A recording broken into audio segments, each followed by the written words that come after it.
நண்பர்களே, மீண்டும் ஒரு புத்தம் புதிய நன்னாளில் உங்கள் அனைவரையும் சந்திப்பதில் பெருமகிழ்வு கொள்கின்றது சரித்திரம் படைப்போம் தளம்.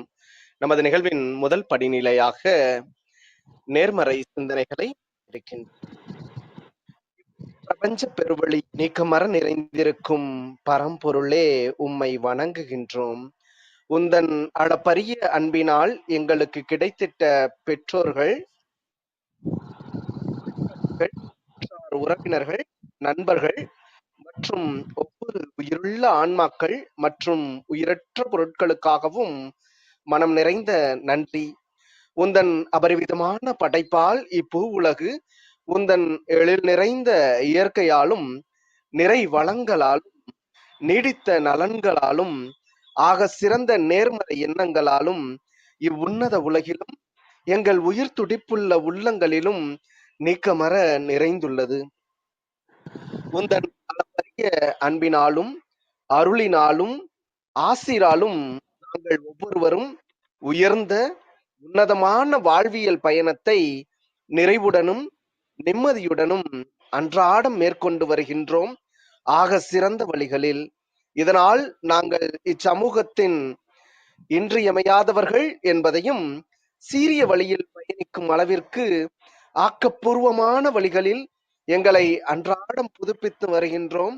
உந்தன் ஒப்பற்ற வழி நடத்துதலுடன் சிறுதுளி பெருவெள்ளமாகும் என்பதை போல் நாங்களும் சிறுக சிறுக சாதனை துளிகளை கோர்த்து வருங்கால சரித்திரத்தை ஆக்கப்பூர்வமான முன்னெடுப்புகளால் அலங்கரிக்கும் வரம் தாரும்.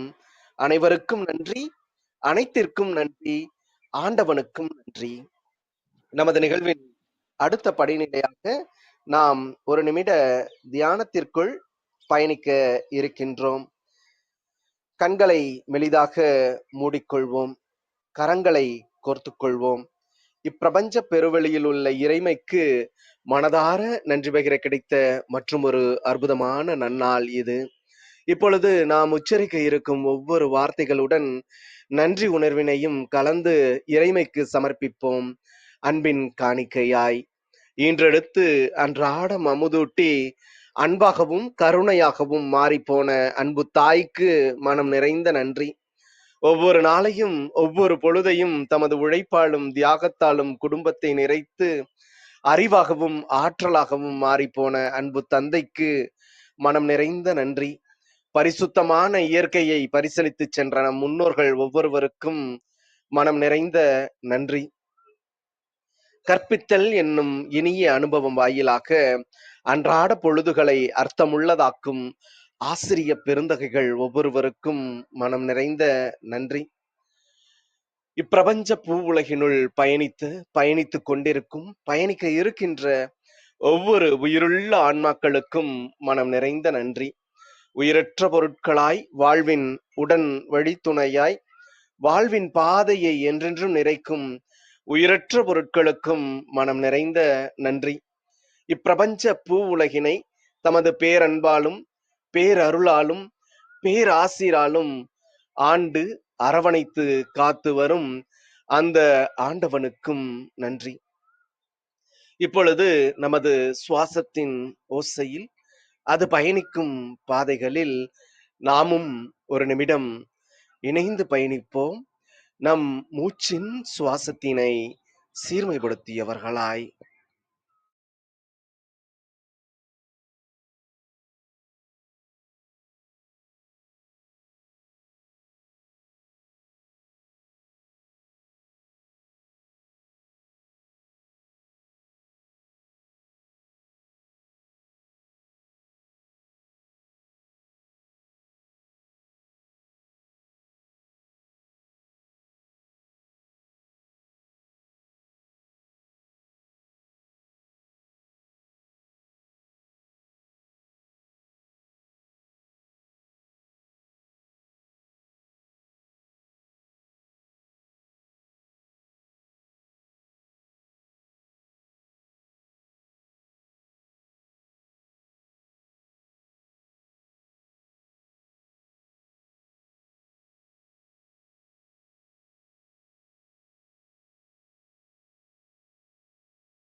இப்பிரபஞ்ச பெருவெளியில் நிக்கமர நிறைந்திருக்கும் முடிவில்லா பரம்பொருளின் அன்போடும் அருளோடும் ஆசிரோடும் எங்கள் வாழ்வியல் சூழல் அன்றாடம் அர்த்தமுள்ள வகையில் சீருடனும் செம்மையுடனும் பண்பட்டு வருகின்றது. இதனால் இச்சமூகத்தின் சீரிய சிறந்த முன்மாதிரிகளாக நாங்கள் திகழ்வதோடு நில்லாமல் பல்வேறு சாதனைகளையும் அதன் வாயிலாக சரித்திரங்களையும் படைக்கும் அற்புத படைப்பாளிகளாக பரிணமிப்போம். இறைமைக்கு நன்றி. இனிய வணக்கங்கள் அன்பு நண்பர்களே. மீண்டும் ஒரு புத்தம் புதிய நன்னாள் இறைமையின் வரமாக நமது தளத்தின் 461வது நிகழ்விற்கு உங்கள் ஒவ்வொருவரையும் அன்புடன் வரவேற்பதில் பெருமகிழ்வு கொள்கின்றோம். நாங்கள் அன்பிற்கினிய நண்பர்களே, இந்த நாள் உங்களுக்கு ஆக சிறந்த நன்னாளாக அமைந்திடவும், நீங்கள் அடியெடுத்து வைக்கும் ஒவ்வொரு முயற்சிகளும் உங்களுக்கு ஆக சிறந்த வெற்றிகளை பரிசளிக்கவும் அன்பின் வாழ்த்துக்களை பகிர்ந்து கொள்வதில் பெருமகிழ்வு கொள்கின்றோம். நாங்கள் இந்த வாரம் முழுக்க நாம் நம்பிக்கை என்ற ஒரு அற்புதமான தொகுப்பின் கீழ் நமது சிந்தனைகளை செழுமைப்படுத்த இருக்கின்றோம். நம்பிக்கைக்கு வித்தாக எண்ணற்ற நிகழ்வுகள், விடயங்கள், மனிதர்கள் நமது வாழ்வியலில் அன்றாடம் நமது வாழ்வியலை இன்னும் அழகு கோர்த்து அலங்கரிக்கின்றார்கள். அவ்வரிசையில் இன்று மனிதன் இல்லாத பூமி என்ற ஒரு அற்புதமான தலைப்பின் கீழ் அன்பு தம்பி, வளர்ந்து வரும் இளம் தலைமுறை சுஜாதா சஞ்சய்குமார் அவர்கள் இன்று நம்மிடையே ஒரு அற்புதமான சிறப்புரையை அன்பு பரிசாக வழங்க இருக்கின்றார்கள். தமது தாயாரின் பெயரான சுஜாதாவை தமது பெயருடன் இணைத்து கொண்டு ஒரு எழுத்தாளராகவும் பேச்சாளராகவும் வலம் வரக்கூடியவர் அன்பு சகோதரர் அவர்கள். தமது கல்லூரி இளங்கலை கல்வியினில் 3ஆம் ஆண்டு இயற்பியலை படித்து வரக்கூடிய அன்பு தம்பி அவர்கள் சிறந்த பேச்சாளராக மாவட்ட மற்றும் மாநில அளவிலான விருதுகளை 2023 2024ஆம் ஆண்டில் தமிழக கல்வித்துறை அமைச்சர் மற்றும் தமிழக ஆளுநர் கரங்களால் வழங்கப்பட்டு கௌரவிக்கப்பட்டுள்ளார். இன்று நமது தளத்தில் நமது எளிய அழைப்பினை ஏற்று இன்றைய நிகழ்வின் சிறப்பு அழைப்பாளராக, சிறப்பு பேச்சாளராக நம்மிடையே இணைந்து கொண்ட தருணங்களுக்காக அன்பு தம்பி சுஜாதா சஞ்சய்குமார் அவர்களை சொல்லரங்க சொந்தங்களாகிய உங்கள் ஒவ்வொருவரின் சார்பிலும் சரித்திரம் படைப்போம் தளம் அவரை இந்நிகழ்விற்கு வருக வருக வருக என்று வரவேற்பதில் பெருமகிழ்வு கொள்கின்றது. வாருங்கள், அடுத்த 50 நிமிடங்கள் அன்பு தம்பி அவர்களுடைய மனிதன் இல்லாத பூமி என்ற ஒரு அற்புதமான சிறப்புரையில் இணைவோம். நமது வாழ்வியல் புத்தகத்தில் புத்தம் புதிதாய் இன்று மலர்ந்துள்ள புதியதோர் பக்கத்தின் அழகியதோர் அத்தியாயத்தினை அன்பு தம்பி சுஜாதா சஞ்சய்குமார் அவர்களின் அற்புதமான சிறப்புரையோடு நமது வாழ்வியல் வழித்தடங்களை இன்னும் செம்மைப்படுத்துவோம். நமது வாழ்வின் வழிகளை இன்னும் சீர்மைப்படுத்துவோம். நன்றி.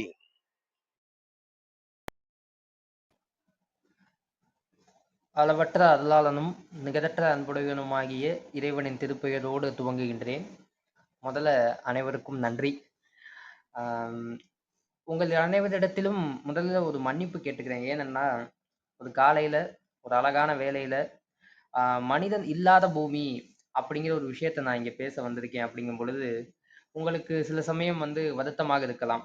ஆனால் இது என்னுடைய மூல கருத்து என்ன அப்படின்னா, ஒருவேளை நாம் செய்ய வேண்டிய விடயங்களை செய்யாமல் போய்விட்டோம் அப்படின்னா நிச்சயமாகவே நாம் இந்த உலகத்தில் இல்லாமல் போய்விடுவோம். அப்பேற்பட்ட ஒரு சூழ்நிலை வந்துவிடக் கூடாது என்பதற்காகத்தான் இந்த தலைப்பையே நான் வந்து தேர்ந்தெடுத்தேன்.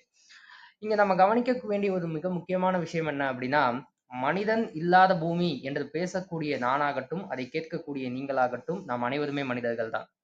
அப்ப மனிதன் இல்லாத பூமி என்று வேறு எந்த விதமான உயிரினமும் பேசவில்லை.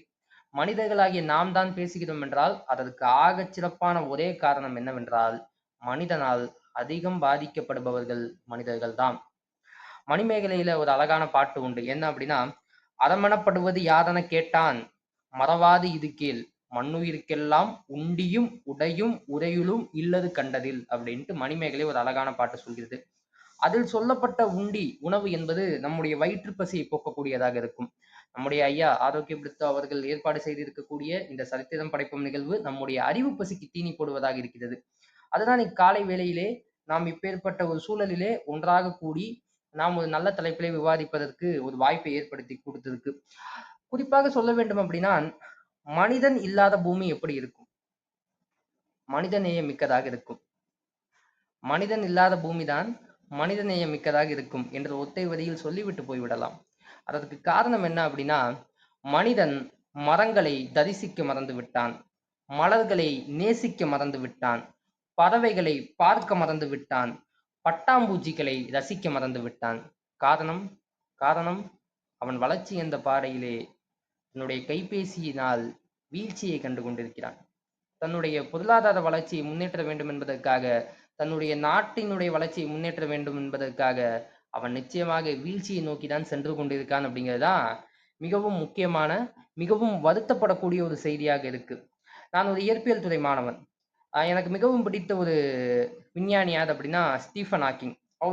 ஒரு இடத்துல பதிவு செய்கிறார். என்ன அப்படின்னா, டைம் ஸ்பேஸ் சிங்குலாரிட்டி அப்படின்ட்டு. அந்த டைம் ஸ்பேஸ் சிங்குலாரிட்டி அப்படிங்கிறதுக்கு என்ன அர்த்தம் அப்படின்னா, இந்த உலகம் என்று தோன்றியதோ அன்றிலிருந்தே நேரம் என்பது தொடங்கிவிட்டது அப்படின்னு சொல்றாங்க. கொஞ்சம் சிந்தித்து பாருங்கள். நாம் மட்டும்தான் நேரத்தை வைத்து இந்த நேரத்தில் இதை செய்ய வேண்டும், இந்த நேரத்தில் இதை செய்ய வேண்டும், இந்த நேரத்திற்குள் இதை முடித்தாக வேண்டும் என்ற கட்டாயத்தில் இருக்கிறோம். உலகில் வேற எந்த உயிரினமாவது அப்படி இருக்கா? கொஞ்சம் சிந்திச்சு பாருங்க. நாம் பிறக்கிறோம், வாழ்கிறோம். ஒரு குறிப்பிட்ட கட்டத்திற்குள் நாம் பள்ளி படிப்பை முடித்தாக வேண்டும். அடுத்த ஒரு குறிப்பிட்ட வயதுக்குள் நாம் கல்லூரியை முடித்தாக வேண்டும். குறிப்பிட்ட வயதுக்குள் நாம் திருமணம் செய்தாக வேண்டும், வீடு கட்ட வேண்டும். நம்முடைய பிறப்பு முதல் இறப்பு வரை நமக்கு கடமைகள் உண்டு. அந்த கடமைகளுக்கான கால நிர்ணயத்தையும் நாமே வந்து நிர்ணயித்து வைத்திருக்கிறோம். இது ஒரு மிக சிக்கலான ஒரு விஷயம். காரணம், இந்த கால நிர்ணயம் என்று நாம் வந்து ஒரு காலத்துக்குள்ள அதை செய்யணும்னு நம்ம முடிவு பண்ணிட்டோமோ, அந்த காலத்துக்குள்ள அதை செய்யணுங்கிற ஒரு கட்டாயத்தினாலேயே பல அழிவுகளை இந்த உலகத்திற்கு நாம் செய்து கொண்டிருக்கிறோம். பாஞ்சாலி சபதத்துல பாரதி அழகாக பாடினான். என்ன அப்படின்னா, ஆடிழந்து விட்டான் தருமன் ஆளிழந்து விட்டான், பீடிழந்த சகுனி அங்கு பின்னும் சொல்லுகிறான், தருமா நாடிழக்கவில்லை நாட்டை வைத்தீரென்றான் அப்படின்ட்டு.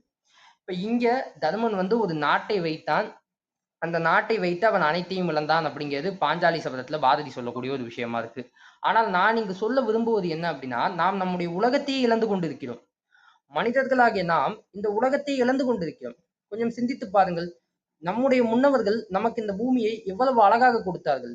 ஆனால் நாம் நமக்கு பின்னாடி வரக்கூடிய தலைமுறைக்கு அதே பூமியை அதே அளவோடு கொடுக்க வேண்டும் என்பதுதானே நம்முடைய கடமை. நாம் அவ்வாறு செய்து கொண்டிருக்கிறோமா என்பதை நாம் சிந்தித்து பார்க்க வேண்டும். கொஞ்சம் யோசித்து பாருங்கள். இப்ப நீங்க வந்து நிறைய பேர் வந்து நடைப்பயணம் போய் கொண்டிருப்பீங்க. அந்த நடைப்பயணம் போய் கொண்டிருக்கும் பொழுது சுத்தி முத்தி பாருங்களேன், மரங்கள் இருக்கும். அந்த மரங்களை யார் நட்டு வைத்திருப்பார்? சில மரங்கள் மனிதர்கள் நட்டு வைத்திருப்பார்கள் என்பதில் எனக்கு மாற்று கருத்து கிடையாது. ஆனால் ஒரு உண்மை என்ன அப்படின்னா, மனிதன் நட்ட மரங்களை விட மண்ணே நட்ட மரங்கள் தான் அதிகம். கரங்கள் நட்ட மரங்களை விட பறவைகள் நட்ட மரங்கள் தான் அதிகம். கைகள் நட்ட மரங்களை விட காற்று பரப்பிய மரங்கள் தான் அதிகம். கின்னஸ் சாதனைக்காக நடப்பட்ட மரங்களை விட, இது ரொம்ப முக்கியம், கின்னஸ் சாதனைக்காக நடப்பட்ட மரங்களை விட வண்ணப் பறவைகளின் எச்சத்தில் விழுந்து முளைத்தவைதான் அதிகம். அப்ப இந்த உலகத்தில் மனிதன் இல்லை என்றாலும் இந்த உலகம் இயக்கும், இந்த உலகம் இயங்கும். மனிதன் இல்லை என்றாலும் இந்த உலகம் இருக்கும், இந்த உலகம் இயங்கும். ஆனால் இந்த உலகத்தில் ஏதோ ஒரு உயிரினம் இல்லை என்றால் மனிதன் வாழ்வது மிகவும் கடினம். அப்ப நம்ம கிட்ட இருக்கக்கூடிய ஒரு மிகப்பெரிய சிக்கல் என்ன அப்படின்னா, உலகத்தில் நாம் தான் மையம் என்ற ஒரு சிந்தனையை நாம் வைத்திருக்கிறோம். நம்ம இல்லைன்னா எதுவுமே இல்லப்பா, மனிதன் தான்ப்பா பெரியாது அப்படிங்கிற ஒரு சிந்தனையை நாம் வைத்துக் கொண்டிருக்கிறோம். அது அப்படி அல்ல. இந்த உலகத்தில் மற்ற உயிரினங்கள் எப்படி இருக்கோ அதே போல நாமும் ஒரு உயிரினம். இந்த உலகத்தில் நாம் ஒரு புள்ளி, அவ்வளவுதான். ஏன்னா ஒரு இயற்பியல் மாணவனாக எனக்கு தெரியும், என்னை பொறுத்தவரை இந்த உலகமே ஒரு புள்ளி தான். இவ்வளவு பெரிய மில்கி வே கேலக்சியில, இவ்வளவு பெரிய சோலார் சிஸ்டத்துல, இவ்வளவு பெரிய பூமியில நாம் எம்மாத்திரம். பூமியே ஒரு புள்ளி என்கிற பொழுது நாம் எம்மாத்திரம் என்பதை நாம் சிந்தித்து பார்க்க வேண்டும். நம்முடைய மிகப்பெரிய சிக்கல் என்ன அப்படின்னா, நாம் நம்முடைய பூமியினுடைய மையமாக நம்மை கருதி கொண்டிருக்கிறோம். மனிதன் தான் அனைத்திற்கும் அதிபதி என்று நினைத்துக் கொண்டிருக்கிறோம். அது அப்படி கிடையாது. நாம் அதிபதிகள் கிடையாது. மற்ற உயிரினங்களைப் போல நாமும் ஒரு உயிரினம், அவ்வளவுதான். It is a social animal. மனிதனை அப்படிதான் அவர்கள் வகைப்படுத்தி வைத்திருக்கிறார்கள். Man is a social animal, ஒரு சமூக விலங்கு என்கிறார்கள் நம்மை. அப்ப நாம் அந்த பொறுப்புணர்வோடு இருக்க வேண்டும் தானே. நான் இங்கு ஒரு விஷயத்தை பதிவு செய்ய வேண்டும் என்று ஆசைப்படுகிறேன். மாஸ்களின் தீவு என்ற ஒரு தீவு ஒன்று இருக்கு. அந்த தீவுல இப்போ ஒரு மரத்தை நீங்க பாத்தீங்க அப்படின்னா, அந்த மரத்துல இருக்கக்கூடிய எல்லா இலைகளுமே ஒரே மாதிரி இருக்கும். எல்லா இலைகளுமே ஒரே மாதிரி இருக்கும். ஆங்கிலத்துல அது ஐடென்டிக்கல் அப்படின்னு சொல்லுவாங்க. ஒரு இலை எப்படி இருக்கோ அதே போல இன்னொரு இலை இருக்கும். ஆனால் அந்த மாஸ்களின் தீவுல ஒரு மரத்துல இலை இருந்துச்சு அப்படின்னா, அந்த இலை ஒவ்வொன்றும் ஒவ்வொரு விதமாக இருக்கும். அதற்கு பெயர் என்ன அப்படின்னா எட்டிரோஃபிலி அப்படின்னு பேரு. அந்த மரத்திற்கு என்ன பெயர் அப்படின்னா டெரமினோலியா போன்சா அப்படின்னு பேரு. ஏன் இப்படி இருக்கு அப்படின்னு ஆய்வு செய்யும் பொழுது, அந்த தீவுல அந்த ஆமைகள் இந்த மரங்களினுடைய இலைகளை தான் உண்டு உயிர் வாழக்கூடியவை. அப்ப அப்படி இருக்கக்கூடிய சூழ்நிலையில என்ன நடக்குது அப்படின்னா, இந்த ஆமைகள் அந்த இலைகளை உண்ணுவதற்கு முன்பு எது விஷ இலை, எது விஷம் இல்லாத இலை அப்படின்னு யோசிச்சு யோசிச்சு உண்ணும் உண்ணக்கூடிய நிலைமை இருக்கும் பொழுது, அந்த மரம் தன்னை தற்காத்துக் கொள்வதற்காக இப்படிப்பட்ட ஒரு யுக்தியை பயன்படுத்துது அப்படின்ட்டு வல்லுநர்கள் சொல்கிறார்கள். கொஞ்சம் சிந்திச்சு பாருங்க. ஒரு ஆமையிடமிருந்து தன்னை தற்காத்துக் கொள்வதற்கு மரம் இவ்வளவு பாடுபடுகிறது என்றால், மனிதர்களாகிய நம்மிடமிருந்து மரம் தன்னை தற்காத்துக் கொள்ள என்ன பாடுபடும்? கொஞ்சம் சிந்திச்சு பாருங்க. ஏன்னா இப்ப வெயில் அடிச்சுச்சு. வெயில் அடிக்கக்கூடிய சூழ்நிலையில நமக்கு என்ன ஒரு யோசனையா இருந்துச்சு? கொஞ்சம் நிழல் கிடைச்சா போதும்பா அப்படின்னு இருந்துச்சு. நம்மவர்கள் மிகவும் நல்லவர்கள். என்ன அப்படின்னா, மழை அதிகமாக பெஞ்சாலும் நாம் திட்டுவோம், வெயில் அதிகமாக அடித்தாலும் நாம் திட்டுவோம். இதுதான் நம்ம இடத்தில் இருக்கக்கூடிய சிக்கல். ஒரு விஷயத்த நான் இங்க பதிவு செய்யணும்னு ஆசைப்படுறேன். எனக்கு பிரிட்டோ ஐயாவை முதலாக நான் சந்தித்த தருணம் அப்படிங்கும் பொழுதே, அவர் தன்னுடைய கல்லணைக்கு ஒரு உலா அப்படிங்கிற ஒரு புத்தகத்தை எனக்கு பரிசளித்தார். அப்ப அந்த கல்லணைக்கு ஒரு உலா புத்தகத்திலே எனக்கு மிகவும் பிடித்த ஒரு வரிகள் உண்டு. அதை நான் அங்கேயே அவரிடமே உடனே சொன்னேன். அதை நான் இங்க பதிவு செய்யணும்னு ஆசைப்படுறேன். என்ன அப்படின்னா, அவரினுடைய முதல் கவிதை முத்தையன் குழி அப்படிங்கிற அவரினுடைய முதல் கவிதையில கடைசியில ஒரு விஷயம் சொல்லியிருப்பார். என்ன அப்படின்னா, செருப்பற்ற கால்கள் கொள்ளிட மணலை முத்தமிட்டு மகிழ்வதும், செருப்பற்ற கால்கள் கொள்ளிட மணலை முத்தமிட்டு மகிழ்வதும், இளஞ்சூடு கால்கள் இளஞ்சூடு பட்ட கால்கள் யாமறியாமல் மெல்ல சினுங்குவதும் அப்படின்னு இருப்பாரு. அதாவது தன்னுடைய கால் கொள்ளிட மணலை முத்தமிடுகிறது அப்படிங்கிறாரு. நான் அவரிடத்தில் சொன்னேன், இந்த கல்லணைக்கு ஒரு உலா போகும் பொழுது நான் அப்பதான் பிரிட்டோ ஐயாவை சந்திப்பதற்கு ஒரு 15 நாள், ஒரு 20 நாட்கு முன்பாகத்தான் என்னுடைய அம்மாவினுடைய சொந்த ஊர் அங்கதான் இருக்கு, தோகுது அப்படின்ட்டு. அங்க நான் செல்லும் பொழுது என்னன்னா, கல்லணை அப்படியே வறண்டு போய் கிடந்துச்சு. கல்லணை அப்படியே வறண்டு போய் கிடந்துச்சு. நான் பிரிட்டோ ஐயாவிடமும் அதை பதிவு செய்தேன். நான் அங்க ஒரு கவிதை எழுதினேன். பிறகு நமக்கேது குளிர்ச்சி அப்படின்ட்டு, காவிரி தாயே வறண்ட பிறகு நமக்கேது குளிர்ச்சி அப்படின்ட்டு நான் அங்க ஒரு கவிதை எழுதினேன். இங்கு நான் இதை பதிவு செய்வதற்கு காரணம், இந்த நீர்நிலைகளில் இந்த நீர் இல்லாமல் போனதற்கு யார் காரணம்? கொஞ்சம் சிந்திச்சு பாருங்க. அந்த நீர்நிலைகளில் கல்லணையில் அன்று நீர் இல்லாமல் இருப்பதற்கு மனிதன் என்ற ஒற்றை விலங்கு மட்டும்தான் காரணம். ஆனால் அதனால் பாதிக்கப்படக்கூடியவைகள் பல விலங்குகள். தண்ணீருக்கு வழி இல்லாமல் எத்தனையோ மாடுகள் அங்கு அலைந்து கொண்டிருந்தது, எத்தனையோ ஆடுகள் அங்கு அலைந்து கொண்டிருந்தது. அதற்கும் சேர்த்து நாம் அழித்து கொண்டிருக்கிறோம் என்பதுதான் இங்கு மறுக்க முடியாத உண்மை. நான் ஒரு விஷயத்தை ஆணித்தனமா பதிவு செய்யணும்னு ஆசைப்படுறேங்க. என்ன அப்படின்னா, வரலாற்றில் மரங்கள் இல்லை என்றால் ஒரு நாகரிகமே அழியும். மரங்கள் அழிந்து விட்டால் ஒரு நாகரிகமே அழியும். இதுக்கு எடுத்துக்காட்டாதான் நான் ஒரு விஷயத்த சொல்லணும்னு ஆசைப்படுறேன். 1722ஆம் ஆண்டு ஈஸ்டர் பெருநாள் அன்னைக்கு ஜேக்கப் ரோகுவின் அப்படிங்கிறவர் ஆப்பிரிக்காவில் இருக்கக்கூடிய ஒரு தீவுல கால் எடுத்து வைக்கிறார். அந்த தீவுல கால் எடுத்து வச்ச ஒட்டியே அங்க அவர் கவனிக்கக்கூடிய ஒரு விஷயம் என்ன அப்படின்னா, அங்க மனிதர்கள் மிகவும் கம்மியா இருக்காங்க. ஆனால் மரங்களால், மரக்கட்டைகளால் செய்யப்பட்ட சிலைகள் மிகவும் பெருசா இருக்கு. அப்ப என்னதாண்டா இது விஷயம் அப்படின்னு அவர் ஆராய்ச்சிக்கு உட்படுத்தப்படும் போதுதான் கிபி 1200ஆம் ஆண்டு போர்ச்சுகீசியர்கள் அந்த தீவுக்கு இறங்குறாங்க. அப்ப போர்ச்சுகீசியர்கள் அந்த தீவுக்கு இறங்கும் சூழ்நிலையில என்ன பண்றாங்க அப்படின்னா, அங்க இருக்கக்கூடிய மரங்கள் அனைத்தையும் வெட்டி அழகழகான சிலைகளை செய்கிறார்கள். இது ஒரு கட்டத்துக்கு மேல உட்பகையை ஏற்படுத்துது. அங்க இருக்கக்கூடிய பூர்வகுடிகளுக்கும் போர்ச்சுகீசியர்களுக்கும் உட்பகையை ஏற்படுத்துகிறது. அந்த உட்பகை சின்ன சின்ன குழுக்களாக இருந்த தங்களுக்குள்ளேயே அடித்துக் கொள்ளக்கூடிய ஒரு நிலைமையை ஏற்படுத்துது. அப்படி அடித்துக் கொண்டதினுடைய விளைவு என்ன அப்படின்னா 1827, அதாவது 1722 1 சதுர மீட்டருக்கு 450 பேர் அந்த தீவிலே வாழ்ந்தார்கள். ஆனால் 1827 மொத்தமாவே அந்த தீவுல 111 பேர் தான் வாழ்ந்தாங்க. அப்ப அங்க இருக்கக்கூடிய அவர்கள் பயன்படுத்திய மிகப்பெரிய கெட்ட வார்த்தை என்ன தெரியுமா? உன் தாயினுடைய மாமிசம் என் பல்லிடுக்கில் இருக்கிறது. இது அவர்கள் பயன்படுத்திய வார்த்தை. அப்ப கொஞ்சம் சிந்திச்சு பாருங்கள். ஒரு மதம் அழிந்து விட்டதால் ஒரு நாகரிகமே அழிந்து விட்டது. நம்முடைய ஜூலியஸ் சீசர் சொல்வது போல உங்கள் கைகளை உட்பகையால் இரத்தமாக்கி கொள்ளாதீர்கள் என்று. காரணம், வெளியிலிருந்து வரக்கூடிய பகையை விட நாம் உள்ளிருந்து ஏற்படக்கூடிய பகை மிகவும் ஆபத்தானது. அதை நம்மால் சமாளிக்கவே முடியாது. அதனால்தான் நான் சொல்லுவேன், எப்பொழுதுமே இயற்கையை பகைத்துக் கொள்ளாதீர்கள். காரணம், இயற்கையை வெல்வது என்பது அவ்வளவு சுலபமானது கிடையாது. இறுதியில் நாமா இயற்கையா என்று வந்துவிட்டால் இயற்கை தான் வெல்லும். கொஞ்சம் சிந்திச்சு பாருங்க. இந்த உலகத்திலேயே மிகவும் பெரிய ஒரு உயிரினமாக பல ஆயிரம் ஆண்டுகளுக்கு முன்னால் இருந்த ஒரு உயிரினம் என்பது டைனோசர். டைனோசர்களை உங்களுக்கு தெரியும். அன்னைக்கு அது வச்சதுதான் இந்த உலகத்துல சட்டம். ஆனால் என்ன ஆனது? இன்று டைனோசர்கள் கிடையாது. அப்ப டைனோசர் என்ற ஒரு உயிரினமே இன்று கிடையாது. காரணம், அது போட்ட ஆட்டம் அப்படி. இன்று அதே ஆட்டத்தை தான் மனிதன் போட்டுக் கொண்டிருக்கிறான். ஒரு கட்டத்தில் இந்த உலகத்தில் மனிதனே இல்லாமல் போய்விடக்கூடிய சூழ்நிலை இருக்கிறது. அது மிகவும் நெருங்கி கொண்டிருக்கிறது என்பதுதான் மனதுக்கு கலக்கத்தையும் பயத்தையும் ஏற்படுத்துகிறது. அதை நான் இங்கு பதிவு செய்ய வேண்டும் என்று ஆசைப்படுகிறேன். நாம் யாருங்க? நாம் உண்மையை சொல்லணும்னா நாம் மனிதர்கள். சக மனிதனை சக மனிதனாக நேசிப்பதுதான் நம்முடைய வேலை. சக மனிதனை சக மனிதனாக நேசிப்பதை காட்டிலும் சக உயிரினங்களை சக நேசத்தோடு நம் மீது நம் அன்பு செலுத்துவது போல பிறர் மீதும் நாம் அன்பு செலுத்த வேண்டும். அப்படி இருக்கக்கூடிய சூழ்நிலையில அது எப்படி நாம் இன்னைக்கு சூழ்நிலையில அது இருக்கா அப்படின்னு நாம் சிந்தித்து பார்க்க வேண்டும். கம்பராமாயணத்துல ஒரு அழகான செய்தி உண்டு. என்ன அப்படின்னா, புலிப்போத்தும் புல்வாயும் ஒருத்துறையில் நீர் உண்ண உலகண்டான் உளனொருவன் அப்படின்ட்டு கம்பர் பாடுகிறார். சோழ சாம்ராஜ்யத்திலே ஒரு நீர்த்துறை இருக்கு அப்படின்னா அந்த நீர்த்துறையில ஒரு புலியும் மானும் ஒன்றாக நீர் அருந்துமாம். இன்னைக்கு அருந்த முடியுமா? இன்னைக்கு முதல்ல நீர்நிலைகள்ல நம்மால நீர் அருந்த முடியுமா? அப்படிப்பட்ட ஒரு சூழ்நிலையில் தான் இன்று நாம் வாழ்ந்து கொண்டிருக்கிறோம். கொஞ்சம் சிந்திச்சு பாருங்களேன். இந்த உலகத்தில் மனிதன் மட்டும்தான் இப்படி இருக்கான். அதற்கு என்ன காரணம் அப்படின்னா, தொல்காப்பியர் சொன்னது போல ஒன்றறிவு அதுவே, உற்றறிவு அதுவே, இரண்டறிவு அதுவே, அவற்றோடு நாவே, மூவறிவு அதுவே, அவற்றோடு மூக்கே, நான்கறிவு அதுவே, அவற்றோடு கண்ணே, ஐந்தறிவு அதுவே, அவற்றோடு செவியே, ஆறறிவு அதுவே, அவற்றோடு மனவே. அதாவது 6 அறிவு உள்ள ஒரே விலங்கு எது அப்படின்னா நம்மை போன்ற மனிதர்கள். அதற்கு அவர் என்ன சொல்றாரு அப்படின்னா, நன்மை எது தீமை எது என பகுத்தாராயக்கூடிய பகுத்தறிவு மிக்க ஒரே உயிரினம் மனிதன் அப்படிங்கிறாரு. ஆனால் நாம் அதை செய்கிறோமா அப்படிங்கிறதான் மிகவும் கேள்விக்குரிய ஒரு மிகப்பெரிய கேள்வி. நாம் அதை செய்கிறோமா அப்படிங்கிறதான் மிகப்பெரிய கேள்வி. கொஞ்சம் நீங்கள் யோசிச்சு பாருங்கள். ஒரு காட்டெருமை இருக்குன்னு வச்சுக்கோங்களேன். அந்த காட்டெருமையை ஒரு புலி வேட்டையாடுகிறது. அந்த புலி என்ன பண்ணும்? அந்த காட்டெருமையிலே தனக்கு தேவையான மாமிசத்தை உண்டு விட்டு தான் சென்று விடும். புலிக்கு அப்புறம் என்ன வரும் அப்படின்னா கழுதை புலி வரும். கழுதை புலி என்ன பண்ணும் அப்படின்னா தனக்கு வேண்டியதை உண்டு விட்டு சென்று விடும். அதன் பிறகு ஒரு நரி வரும். நரி என்ன பண்ணும்? தனக்கு வேண்டியதை தின்று விட்டு சென்று விடும். அதன் பிறகு என்ன வரும்? வல்லூரிகள் வரும். அது என்ன பண்ணும்?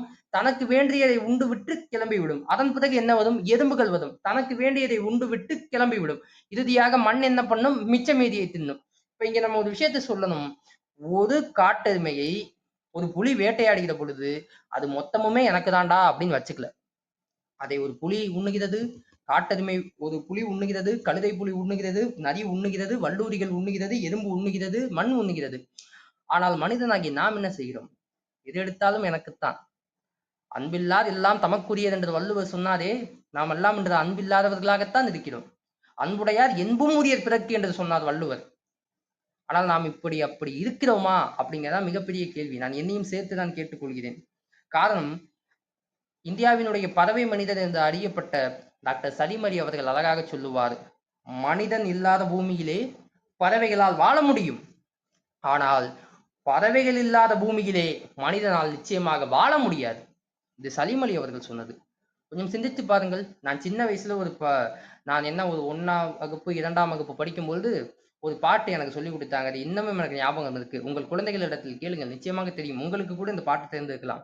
காக்கா அந்த பக்கம் காக்கா அக்கா, கிளி இந்த பக்கம் கீ கீ கீ, குயில் மரத்துல கூ கூ கூ, கோழி கூரையில கொக் கொக் கொக், பசுவும் கன்றும் மா மா மா, பதுங்கும் நாய் லொல் லொல் லொல், டம் டம் டும் டும் கச்சேரி நடக்குது பாரு ஊருக்குள்ளே அப்படின்னு சின்ன வயசுல எனக்கு இந்த பாட்டை சொல்லி கொடுத்தாங்க. அன்னைக்கு இருந்த சூழ்நிலையில இந்த பாட்டு எனக்கு மிகவும் பிடித்திருந்தது. ஆனால் இன்னைக்கு இருக்கக்கூடிய சூழ்நிலையில அது நடக்கிறதா என்பதுதான் மிகவும் முக்கியம். காக்கா அந்த பக்கம் காக்கான்னு கத்துகிறதா, அல்லது கிளி இந்த பக்கம் கீ கீன்னு கத்துகிறதா, குயில் அந்த பக்கம் கூ கூன்னு கத்துகிறதா என்றால் மிகவும் அரிதான ஒரு காட்சியாக அது மாறிவிட்டது. அதைதான் நான் சொல்கிறேன். சலிமலியும் அதைதான் சொல்கிறார். இந்த உலகத்தில் பறவை இல்லை என்றால் மனிதனால் வாழ முடியாது. ஆனால் மனிதன் இல்லை என்றால் பறவையால் வாழ முடியும். அப்ப நாம் இது இது இரண்டு உயிரினங்கள்ல எது மிகப்பெரிய உயிரினம்? அதுவும் குறிப்பாக சொல்லணும் அப்படின்னா நீதி வெண்பாவுல ஒரு கருத்து உண்டு. என்ன அப்படின்னா, கொம்புளதற்கு 5, குதிரைக்கு 10 முழம், வெம்புகரிக்கு 1000 தான் வேண்டுமே, தீங்கினதாங்கங் கண்ணில் தெரியாத தூரத்து நீங்குவதே நூல் நெறி அப்படின்ட்டு. அதாவது கொம்பு வைத்த குதிரை போன்ற விலங்குகளை கண்டால் நாம் 10 அடி தூரம் இருக்க வேண்டும். அதே யானையை கண்டா 1000 அடி தூரம் போ. அதுவே மனிதனை கண்டால் கண்ணுக்கு எட்டாத தூரம் ஓடி போய்விடு. ஏன்னா அவங்க அவ்வளவு மோசமானவங்கடா அப்படின்னு நான் சொல்லலை, நீதி வெண்பா சொல்கிறது. இங்க நான் ஒரு விஷயத்தை பதிவு செய்யணும்னு ஆசைப்படுறேன். நம்மிடத்தில் இருந்த 1000 பறவைகளில் இன்று நாம் 100 பறவைகள் தான் வைத்திருக்கிறோம். வட அமெரிக்காவில 48 பாலூட்டி இனங்கள் இருந்துச்சு. ஆனால் அதில் 34 இன்னைக்கு கிடையாது, இல்லை. தென் அமெரிக்காவில 60 பாலூட்டி இனங்கள் இருந்துச்சு. ஆனால் அதில் 50 நாம் இழந்து விட்டோம். ஆப்பிரிக்காவில இப்ப கங்காருவுக்கு நீங்க பார்த்திருப்பீங்க, அதனுடைய வயிற்றுல குட்டி வச்சுக்கிறதுக்கு ஒரு பை வச்சிருக்கும். அது போல அரிய வகையான சிங்கமும் புலியும் அதனினுடைய வயிற்றிலும் அது போன்ற பை இருக்குமா. அப்பேற்பட்ட ஒரு உயிரினங்கள் 24 வகையான உயிரினங்களில் 23 நாம் இழந்து விட்டோம். கூடிய விரைவில் என்ன ஆகும் அப்படின்னா நம்மை நாமே இழந்து விடுவோம். மனிதர்களே இழந்து விடுவார்கள். ஆதி காலத்துல மொத்தம் ஒரு 5 மனித இனங்கள் இருந்துச்சு. என்ன அப்படின்னா ஓமோ டுடோல்ஃபென்சிஸ், ஓமோ நியாண்டர்தேலன்சிஸ், ஓமோ சயன்சிஸ், ஓமோ டிசோசேவன்ஸ், ஓமோ எர்கஸ்டர். இந்த 5 இனங்களும் இன்று கிடையாது. காரணம், இந்த 5 இனங்கள் அழிக்கப்பட்டு விட்டது. இந்த 5 இனங்கள் அழிக்கப்பட்டதற்கு காரணம் இயற்கையோ அல்லது வேறு ஒரு விலங்கோ அல்லது இன்னொரு இடத்துல இருந்து வந்த படையெடுப்போ கிடையாது. இந்த 5 இனம் அழிக்கப்பட்டதற்கு காரணம் இந்த 5 இனங்களே தான். தங்களுக்குள் சண்டை போட்டுக் கொண்டார்கள். அப்ப அன்னையிலிருந்து இன்னை வரை மனிதனே தான் மனிதனை அழித்துக் கொண்டிருக்கிறான். வேறு எந்த உயிரினமும் அழித்துக் கொள்ளவில்லை. மனிதனே தான் மனிதனை அழித்துக் கொண்டிருக்கிறான். இந்த 5 இனங்களும் இன்று இல்லாமல் போனதற்கு காரணம் மனிதன் என்ற ஒற்றை உயிரினம் தானே தவிர வேறு எந்த உயிரினமும் கிடையாது. மாண்புமிகு யானைகள் என்ற ஒரு புத்தகத்துல அன்பு நண்பர் செல்வராஜ் அவர்கள் ஒரு விஷயத்தை பதிவு செய்கிறார். என்ன அப்படின்னா, அந்த மாண்புமிகு யானைகள் புத்தகத்துல ஒரு இடத்தில் அவர் பதிவு செய்கிறார். நீங்க போய் பாருங்க, 2 யானைகள் சண்டை போட்டு கொண்டு இருக்கு அப்படின்னு வச்சுப்போம். 2 யானைகள் சண்டை போட்டு கொண்டு இருக்கு அப்படின்னா, அந்த 2 யானைகளுக்கு நடுவே நம்ம கொண்டு போய் ஒரு குட்டி யானையை வைத்தோம் அப்படின்னா, அந்த 2 யானைகள் என்ன தெரியுமா செய்யும்? அந்த குட்டி யானையை நவுத்தி ஓரமா வச்சுட்டு திரும்ப சண்டை போட தொடங்குமோ. ஆனால் இன்று மனிதன் அப்படியா இருக்கிறான்? உலகம் முழுவதும் எத்தனை அழுகுறல்கள், உலகம் முழுவதும் எத்தனை போர்கள், அத்தனை போர்களிலும் அதிகமாக கொலை செய்யப்படுபவர்கள் குழந்தைகள் தான். நம்முடைய இலங்கையிலே ஆகட்டும், இன்று இஸ்ரேல் பாலஸ்தீனிலே ஆகட்டும், அல்லது ரஷ்யா உக்ரைனில் ஆகட்டும், எங்கு எவர் இருந்தாலும் அதில் பெரும்பான்மையானவர்கள் குழந்தைகளாகத்தான் இருக்கிறார்கள். அது மிகவும் மனதுக்கு வேதனைக்குரிய ஒரு விஷயம். இப்ப நீங்க சொல்லுங்க, யானை காட்டு மிருகம், மனிதன் வீட்டு மிருகமா? அல்லது யானை வீட்டு மிருகமா, மனிதன் காட்டு மிருகமா? அப்ப ஒரு குழந்தையை நடுவுல வச்சோட்டி குழந்தை இருக்கும்போது சண்டை போடக்கூடாதுன்னு குழந்தையை நவுத்தி வைத்து விட்டு சண்டை போடக்கூடிய யானைகள் உயர்ந்தவைகளா, அல்லது யார் எப்பேடு கெட்டாலும் பரவாயில்லை குழந்தைகளை முதலில் கொல்லு என்று சொல்லுகிற மனிதன் உயர்ந்தவனா? இந்த கேள்வியை நான் உங்களிடத்தில் விட்டு விடுகிறேன். இன்னும் சிறப்பா சொல்லணும் அப்படின்னா, கொஞ்சம் யோசிச்சு பாருங்க. இப்ப பன்றிகள் இருக்கு. அந்த பன்றிகள் அப்படிங்கிறது குட்டி போடுச்சு அப்படின்னா, அந்த பன்றிகள் குட்டி போட்ட பிறகு அதனினுடைய குட்டிகள் பன்றிகளிடத்தில் பால் அருந்தும். அப்படி பால் அருந்தும் பொழுது அந்த இடத்துல ஒரு 2, 3 குட்டி நாய்கள் கூட பன்றிகளினுடைய பாலை அருந்தும். கொஞ்சம் அந்த பன்றிகளுக்கு தெரியாது அல்லது தெரியும் என்ன அப்படின்னா, இந்த நாய்கள் தான் தாங்கள் கூட்டமாக பிடிபடுவதற்கு உதவி செய்கிறது அப்படின்ட்டு. ஆனால் அப்படி தெரிந்திருந்துமே நாய்க்கு பால் கொடுக்கக்கூடியது பன்றியினுடைய பண்பு. அதிலும் குறிப்பா சொல்லணும்னா, ஒரு இடத்துல இறையன்பு அவர்கள் பதிவு செய்கிறார்கள். என்ன அப்படின்னா, வனநாயகம் என்ற அவரினுடைய உரையில ஒரு முதுமலையில ஒரு யானைகள், ஒரு காட்டுல யானைகள், பெரிய யானைகள் எல்லாம் சேர்ந்து ஒரு பெண் யானைக்கு பிரசவம் பார்த்துச்சான். பிரசவம் பார்க்கும்போது என்ன ஆச்சா, மனிதன் போட்ட வெடி சத்தத்துல அந்த குட்டி யானையை போட்டு விட்டு யானைகள் எல்லாம் ஓடி விட்டதாம். யானையினுடைய இயல்பு என்ன அப்படின்னா, ஒரு கூட்டத்திலிருந்து ஒரு குட்டி விலகிருச்சு அப்படின்னா திரும்ப அந்த கூட்டத்துல யானையை சேர்த்துக் கொள்ள மாட்டாங்க. அப்ப அப்படி இருக்கக்கூடிய சூழ்நிலையில அந்த குட்டி யானையை கொண்டு போய் முதுமலை காப்பகத்துல விட்டு அந்த குட்டி யானைக்கு தேவையான விடயங்களை நாம் செய்தோம். இப்ப கொஞ்சம் யோசிச்சு பாருங்க, எது காட்டெருமை? எல்லாம் ஒன்று சேர்ந்து பிரசவம் பார்த்த யானை காட்டு விலங்கா, அல்லது அதற்கு தொந்தரவு செய்யக்கூடிய வகையில் வெடி போட்ட நாம் காட்டு விலங்கா? அப்ப இதை நாம் சிந்தித்து பார்க்க தானே வேண்டும். அது நமக்கு எந்த விதமான தீங்கையும் விளைப்பது கிடையாது. ஆனால் நாம் தான் அதுகளுக்கு அதிகமான தீங்கை விளைவிக்கின்றோம். பிபிசியில ஒரு கட்டுரை படிச்சேன். அந்த கட்டுரையினுடைய சாராம்சத்துல அவர் சொல்கிறார். யார் அப்படின்னா, ஆஸ்திரேலியாவினுடைய வைராலஜிஸ்டான பிராங்க் ஃபென்னர் அப்படிங்கிற ஒரு மிக மிக பிரபலியமான ஒரு வைராலஜிஸ்ட் சொல்கிறார், இந்த உலகத்தில் மனிதன் அழிவான் அப்படிங்கிறார். இந்த உலகத்தில் நிச்சயமாக மனிதன் அழிவான் அப்படிங்கிறார். காரணம், மனிதன் நிலையானவன் இல்லை. மனிதன் அழிவதற்கு காரணம் மனிதனாகத்தான் இருப்பான், இருக்கின்றான், இனிமேலும் இருப்பான் என்று நம்முடைய பிராங்க் ஃபென்னர் அப்படிங்கிறவர் குறிப்பிடுகிறார் பிபிசி கட்டுரையில. நம்முடைய தமிழர்கள் நமக்கு என்ன சொல்லிக் கொடுத்தார்கள்? யாதும் ஊரே யாவரும் கேளீர், தீதும் நன்றும் பிறத்தரவாரா. இதுதான் நம்முடைய தமிழர்கள், நம்முடைய மூத்தவர்கள் நமக்கு சொல்லிக் கொடுத்தது. நாம் இந்த உலகத்திற்கானவர்கள், இந்த உலகம் நமக்கானது, நாம் இந்த உலகத்திற்கு உறவினர்கள், இந்த உலகம் எனக்கு உதவும் அப்படின்னு தான் சொல்லிக் கொடுத்தாங்க. ஆனால் இன்று நாம் என்ன செய்து கொண்டிருக்கிறோம் என்பதை கொஞ்சம் சிந்தித்து பாருங்கள். காரணம், அதே தமிழ் தான் சொல்கிறது, பெரியோரை வியத்தலும் இளமே, சிறியோரை இகழ்தல் அதனினும் இளமே. ஒரு பெரியவன் தவறு செய்தால் அவர் பெரியவருப்பா, நம்ம கேள்வி கேட்க கூடாது அப்படின்னு பெரியவர்களை வியத்தலும் இளமே. ஒரு சிறியவன் நல்ல செயலை செய்து விட்டால் கூட இவன் சின்னவன்பா அப்படின்னு சொல்லி அவனை இகழ்தலும் இளமே அப்படின்னு நம்முடைய சங்க இலக்கியங்கள் நமக்கு சொல்லி கொடுக்குது. நமக்கு இன்னைக்கு இருக்கக்கூடிய மிகப்பெரிய சிக்கல் என்ன அப்படின்னா, நம்முடைய சுற்றுச்சூழல்களை நாம் இழந்து கொண்டே வருகிறோம். அதற்கு காரணம் என்ன தெரியுமா? நம்ம சொல்லிக்கிறோம், வளர்ச்சி வேண்டும்பா, வளர்ச்சி வேண்டும்பா அப்படிங்கிறோம். கொஞ்சம் சிந்திச்சு பாருங்க, உடம்பில் இருக்கக்கூடிய அனைத்து பாகங்களும் ஒரே நேர்கோட்டில் வளர்ந்தாதான் அது வளர்ச்சி. என்னுடைய ஒரு மூக்கு மட்டும் வளர்ந்து கொண்டே போகிறது, வேற எந்த விதமான பாகமும் வளரவில்லை என்றால் அதற்கு பெயர் வீக்கம். அது வீழ்ச்சி, அது வளர்ச்சி கிடையாது. ஆனால் உண்மையான வளர்ச்சி என்பது மனிதனுக்கானது மட்டும் கிடையாது, இந்த உலகத்துக்கானது. ஒரு நாய்க்குமான, ஒரு பூனைக்குமான, ஒரு விலங்குக்குமான, ஒரு பறவைக்குமான, ஒரு பூச்சிக்குமான, ஒரு வண்டுக்குமான வளர்ச்சி தான் உண்மையான வளர்ச்சியை தவிர, நாம் சொல்லக்கூடிய வளர்ச்சி அப்படிங்க நமக்கு வளர்ச்சி, மனிதனுக்கு வளர்ச்சி. ஆனால் பறவைகளுக்கும் விலங்குகளுக்கும் வீழ்ச்சி. அதற்கு பேர் வளர்ச்சியே கிடையாது, அது பேர் வீக்கம் அப்படிங்கிறத நான் இங்க பதிவு செய்யணும்னு ஆசைப்படுறேன். இப்ப இது அருமையான ஒரு காலை பொழுது. அந்த அருமையான ஒரு காலை பொழுதுல நாம் அனைவருமே ஒரு 5 விடயங்களை இனிமேல் பின்பற்றணும் அப்படின்னு நான் ஆசைப்படுறேன். என்ன அப்படின்னா, 50 நூறுல ஒரு பெண் இறைவனிடத்தில் வேண்டுகிறாள். அந்த 5 வேண்டுதல்களை நான் இங்கு முன்வைக்கிறேன்.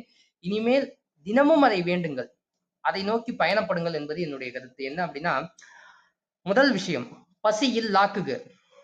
இந்த உலகத்தில் பசியே இருக்கக்கூடாது, பசியில் லாக்குக, முதல் விஷயம். இரண்டாவது விஷயம், பிணிக்கேன் நீங்குக. இந்த உலகத்தில் இருப்பவர்களுக்கு எந்த விதமான நோயும் ஏற்படக்கூடாது, பிணிக்கேன் நீங்குக. 3, வேந்து பகை தணிக. இந்த உலகத்தில் இருக்கக்கூடிய அனைவருமே நம்முடைய உறவினர்கள், நம்முடைய நண்பர்கள். அவர்களிடத்தில் ஏன் நாம் சண்டை போட வேண்டும்? எனவே இந்த உலகத்தில் இருக்கக்கூடியவர்களிடத்தில் அன்பாக இருப்போம், பண்போடு இருப்போம், பகை என்பது வேண்டாம். எனவே வேந்து பகை தணிக. 4வது, ஆண்டு பல நந்துக. ஆண்டு பல நந்துக, அதாவது இந்த 3 விடயத்தை நாம் செய்து விட்டாலே, பசி இல்லாமல் ஆக்கிவிட்டால், நோய் இல்லாமல் ஆக்கிவிட்டால், பகை இல்லாமல் ஆக்கிவிட்டால் நாம் பல ஆண்டு காலம் வாழ்வோம். எனவே பல ஆண்டு காலம் நன்மையோடும் சீரோடும் சிறப்போடும் வாழ்க அப்படின்ட்டு ஆண்டு பல நந்துக. கடைசியா அவர்கள் சொல்வது, அல்லவை கெடுக.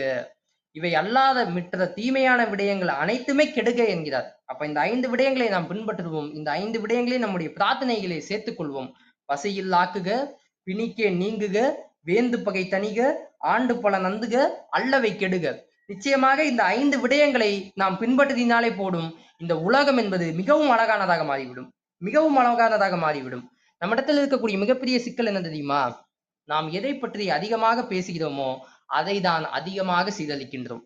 கொஞ்சம் சிந்திச்சு பாருங்க, நாம் எதை பற்றி அதிகமாக பேசுகிறோமோ அதை தான் அதிகமாக சீரழிக்கின்றோம். அதை சீரழிக்கக்கூடியவர்களும் மனிதனாகத்தான் இருக்கான், வேறு எந்த உயிரினமும் சீரழிப்பது கிடையாது.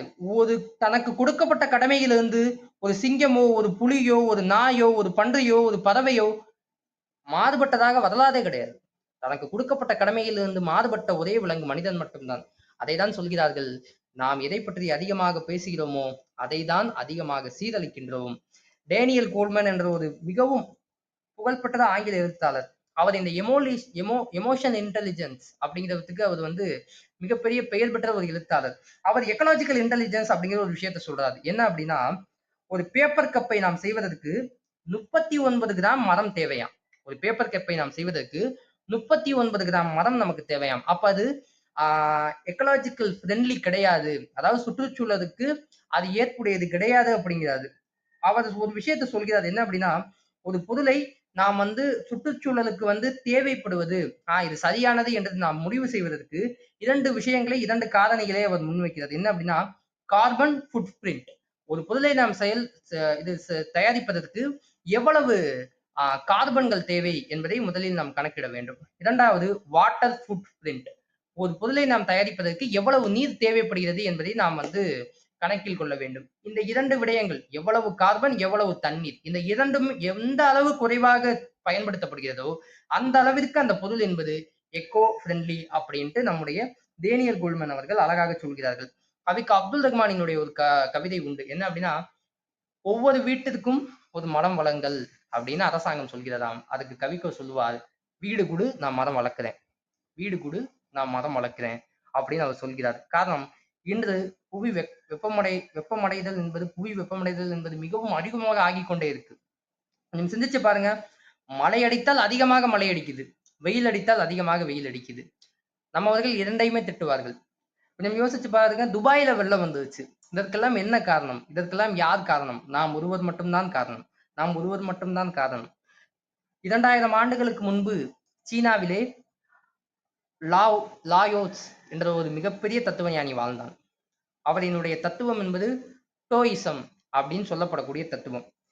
அந்த டோயிசம் என்ற தத்துவத்திலே லாயோஸ் அப்படிங்கிற அந்த தத்துவ ஞானி ஒரு விஷயத்தை குறிப்பிடுகிறார். என்ன அப்படின்னா, மிகவும் பிடித்த விஷயம், 100க்கு 100 சரியான ஒரு விஷயம். என்ன அப்படின்னா, ஒரு வகை இழப்பு என்பது மறுவகை லாபம்.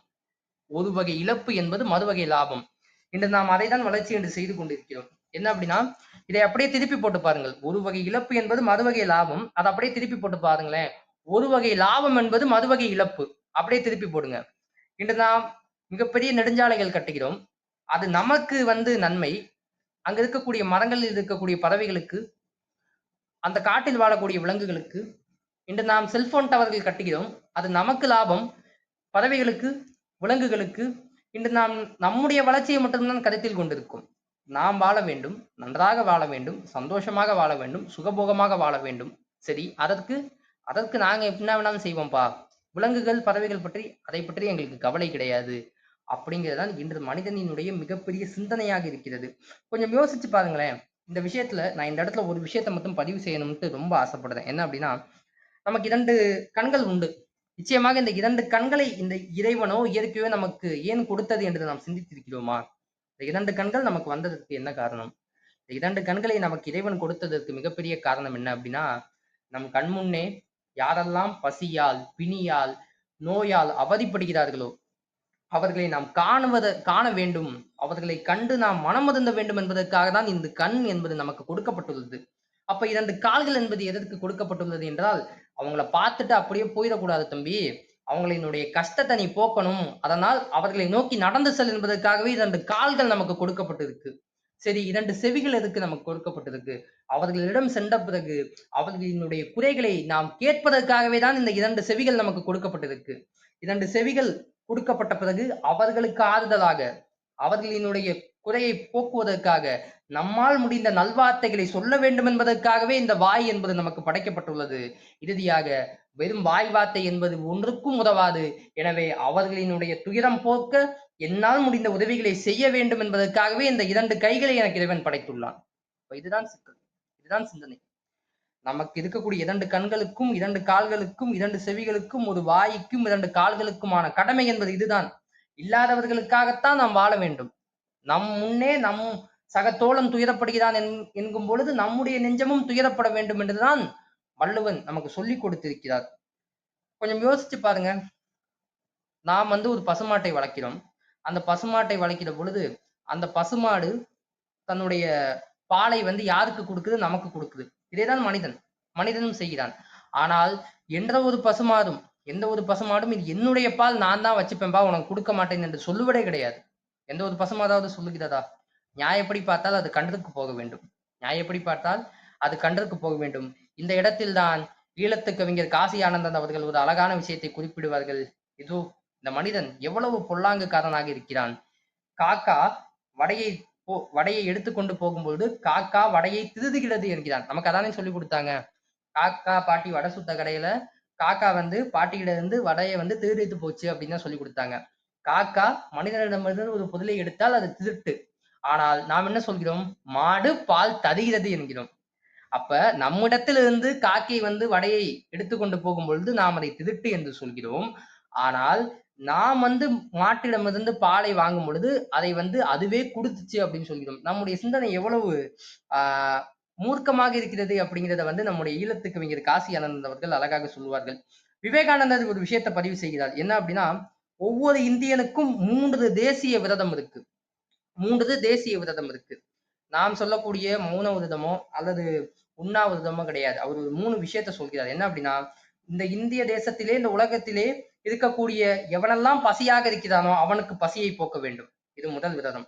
2வது, யாரெல்லாம் அறியாமையினுடைய இதுல இருக்கிறானோ அவன் அனைவருக்கும் அறிவு சுடரை ஏற்ற வேண்டும். இது 2வது விரதம். 3, யாரெல்லாம் நோய்வாய்ப்பட்டு இருக்கானோ அவன் அனைவருக்கும் உதவி செய்து அவனினுடைய வாழ்வை மேம்படுத்த வேண்டும். இதுதான் ஒவ்வொரு இந்தியனுக்குமான 3 தேசிய விரதம் என்று விவேகானந்தர் அவர்கள் பதிவு செய்கிறார்கள். இதை நாம் நிச்சயமாக செய்ய வேண்டும். இதை செய்தால்தான் இந்த சுற்றுச்சூழலை நம்மால் பாதுகாக்க முடியும். இதை பாதுகாத்தால் தான் நம்மால் பாதுகாத்துக் கொள்ள முடியும். அப்பொழுதுதான் இந்த மனிதன் என்பவன் இந்த உலகத்திலே இருப்பான். இப்ப நான் ஒரு கவிதை படித்தேன். அந்த கவிதை என்பது மிகவும் அழகாக இருந்துச்சு. என்ன அப்படின்னா, வாயில் அழுக்கென்று நீரெடுத்து கொப்பளித்தேன். வாயில் அழுக்கென்று நீரெடுத்து கொப்பளித்தேன். கொப்பளிக்க கொப்பளிக்க வாயும் ஓயவில்லை, தண்ணீரும் குறையவில்லை. கொப்பளிக்க கொப்பளிக்க வாயும் ஓயவில்லை, தண்ணீரும் குறையவில்லை. காரணம் நீரே அழுக்கு அப்படின்னு அந்த கவிதை முடியும். காரணம் நீரே அழுக்கு. என் வாயில் இருக்கக்கூடிய அழுக்கை அகற்ற வேண்டும் என்பதற்காகத்தான் நான் அந்த நீரை எடுத்து கொப்பளித்துக் கொண்டிருந்தேன். ஆனால் கொப்பளிக்க கொப்பளிக்க வாயும் ஓயவில்லை, நீரும் தீரவில்லை. அதற்கு காரணம் என்னவென்றால் அந்த நீரே அழுக்கா இருக்கு அப்படின்னு அந்த கவிதை முடியும். அந்த நீர் அழுக்கானதற்கு யாருங்க காரணம்? நான் தான் காரணம். நான் அதுதான் முன்னாடியே சொன்னேன். மனிதன் இல்லாத பூமி மகத்துவமானது, மனிதநேயமிக்கது. மனிதனை தவிர மற்ற அனைத்து உயிர்களும் மனித நேயத்தோடு தான் இருக்கு. மனிதன் மட்டும்தான் மனித நேயத்தோடு இல்லை. மனிதன் மட்டும்தான் மகத்துவமானவனாக இல்லை. காரணம், மனிதன் சுயநலம் மிக்கவனாக இருக்கிறான். மனிதன் சுயநலம் விரும்பியாக இருக்கிறான். மனிதன் தான் மட்டும் நன்றாக இருந்தால் போதும் என்று நினைக்கிறான். அது மிகப்பெரிய குற்றம், அது மிகப்பெரிய பாவம். காரணம், இந்த உலகம்தான் நமக்கு அனைத்தையும் கொடுத்தது. இந்த உலகம்தான் நமக்கு அனைத்தையும் கொடுத்தது. நம்மால் ஒரு மதம் இல்லாமல் வாழ முடியுமா? நம்மால் ஒரு உயிரினம் இல்லாமல் இந்த உலகத்தில் ஒரு துணையோடு நம்மால் வாழ முடியுமா? ஃபுட் செயின் என்று சொல்லக்கூடிய அந்த உணவு சங்கிலியை அதுபட்டு விடுமே. அதுபட்டு விட்டால் நம்மால் வாழ முடியுமா? அவை அதுபடுவதற்கு மிக முக்கியமான காரணம் யார் என்றால் மனிதர்கள் தான்.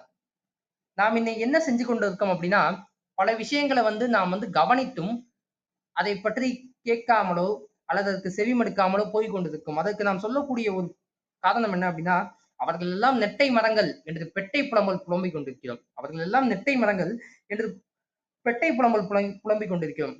2016ஆம் ஆண்டு நீரியல் வல்லுநர் கனகவல்லி ஒரு ரிப்போர்ட்டை சப்மிட் பண்றாங்க.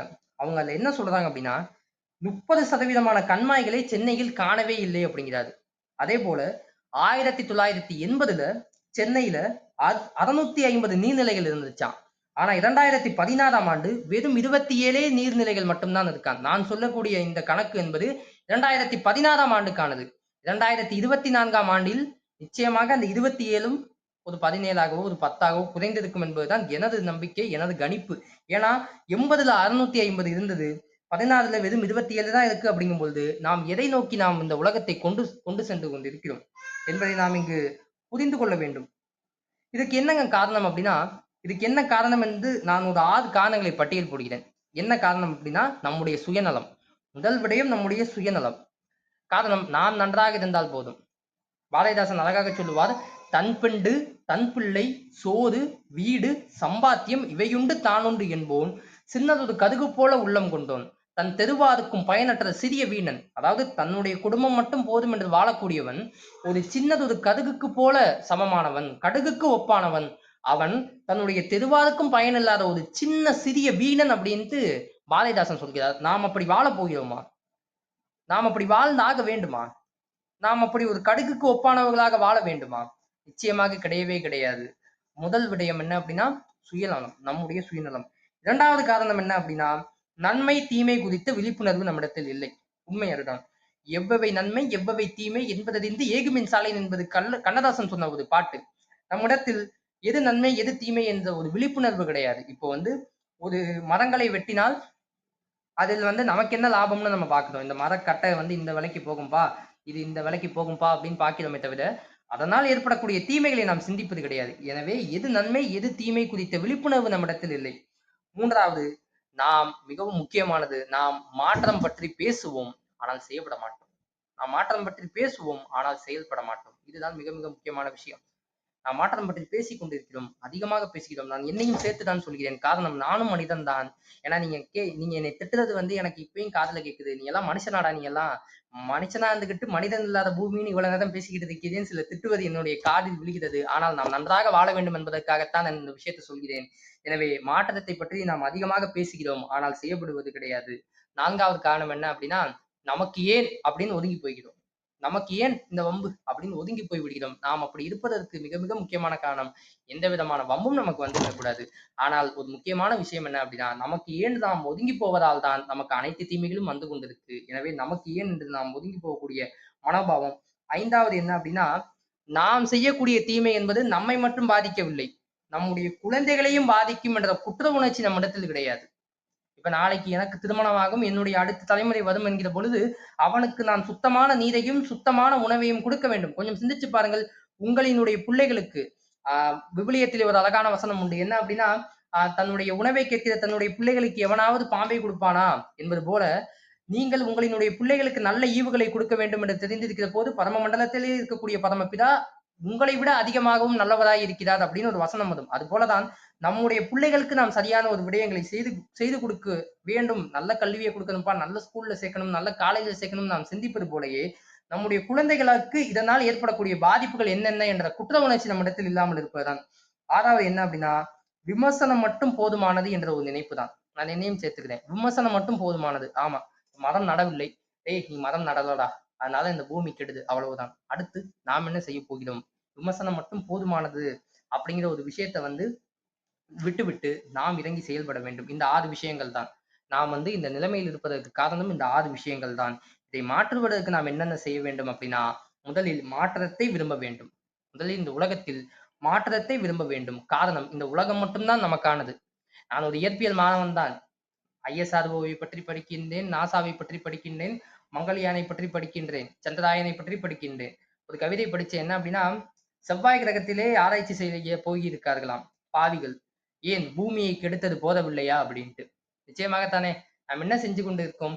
செவ்வாய் கிரகத்துல மனுஷனால் வாழ முடியுமா என்ற ஒரு ஆராய்ச்சி மிகப்பெரிய அளவிலே உலகம் முழுவதும் போய் கொண்டிருக்கு. ஆனால் அது நல்லபடியாக நடக்கட்டும், இல்லை என்று சொல்லவில்லை. ஒரு இயற்பியல் மாணவனாக எனக்கு அது சந்தோஷம் தான். ஆனா இன்னைக்கு நம்மிடத்தில் கையில என்ன இருக்கு?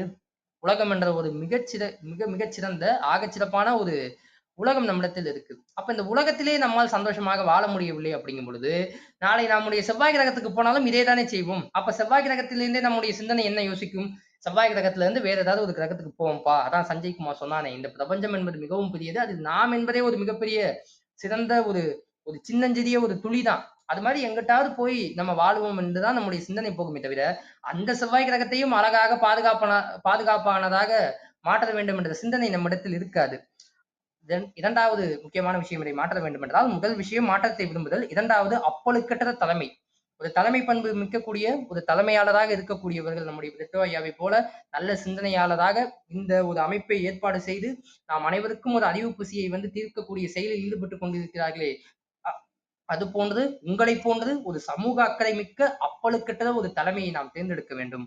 மூன்றாவது சமூக அக்கறை. இந்த சமூகம் குறித்தான ஒரு அக்கறை இருக்க வேண்டும். காரணம் நாம் என்பது நம்முடைய குடும்பம் மட்டும் கிடையாது. நான் அடிக்கடி சொல்லுவேன், நாம் என்பது நாம், நாம் என்பது நாம். ஒருவேளை நாம் என்றது யாரை சொல்லுவோம் அப்படின்னா நானே, எங்க அம்மா, எங்க அப்பா என்றால் அதற்கு பேர் சுயநலம், அதுக்கு பேர் நான் தான். நாம் என்பது இந்த சமூகம், இந்த சமூகம் தான் நாம், நாம் தான் இந்த சமூகம். எனவே இந்த சமூகம் குறித்தான அக்கறையை வந்து நாம் வந்து வளர்த்து கொள்ள வேண்டும். நான்காவது கடைசியான உண்மை என்ன அப்படின்னா உண்மையையும் நேர்மையையும் பின்பற்றுபவர்களை நாம் ஆதரிக்க வேண்டும். இதுதான் மிகப்பெரிய சிக்கல். உண்மையையும் நேர்மையையும் ஆதரிப்பவர்களை நாம் பின்பற்ற வேண்டும். நிச்சயமாக அப்படி பின்பற்றினோம் அப்படின்னா இந்த நிலைமை என்பது மாறும். காரணம், நான் திருவாசகத்திலே திருமூலரினுடைய ஒரு கவிதையை படித்திருக்கிறேன். என்ன அப்படின்னா, அன்பு சிவம் இரண்டென்பது அறிவிலார், அன்பே சிவமாவது ஆறும் அறிகிலார், அன்பே சிவமாவது ஆறும் அறிந்த பின் அன்பே சிவமாய் அமர்ந்திருந்தாரே என்று திருமூலர் சொல்லுவார். அதாவது அன்பும் இறைவனும் வெவ்வேறு கிடையாது. இறைவன் என்பவன் அன்பு, அன்பு என்பது இறைவன். அதைதான் சின்ன வயசுல நம்ம சொல்லியிருப்போம், காட் இஸ் லவ் அப்படின்ட்டு. அன்பு இல்லாதவர்கள் இறைவனை அடையவே முடியாது என்று திருமூலர் சொல்கிறார். திருக்குறானிலே ஒரு அழகான வசனம் வரும். என்ன அப்படின்னா, இல்லல்லஹூன ஆமனு வா அமிலு சாதியாதி பதவாசப் பில் ஹக்கி பதவாசப் பிஸ் சஃபர் அப்படின்ட்டு.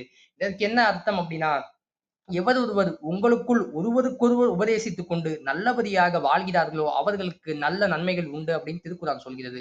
ஆம், இன்று நாம் என்ன செய்ய வேண்டும்? இப்ப இவ்வளவு விஷயங்களை நான் சொல்லிவிட்டேன். மனிதன் இல்லாத பூமி என்பது எவ்வளவு அழகானது, மனிதன் இருப்பதால் எவ்வளவு சிக்கல்கள் இருப்பது அப்படின்னு நான் சொல்லிவிட்டேன். ஆனால் இன்று மனிதன் என்பவன் இருக்கிறான்.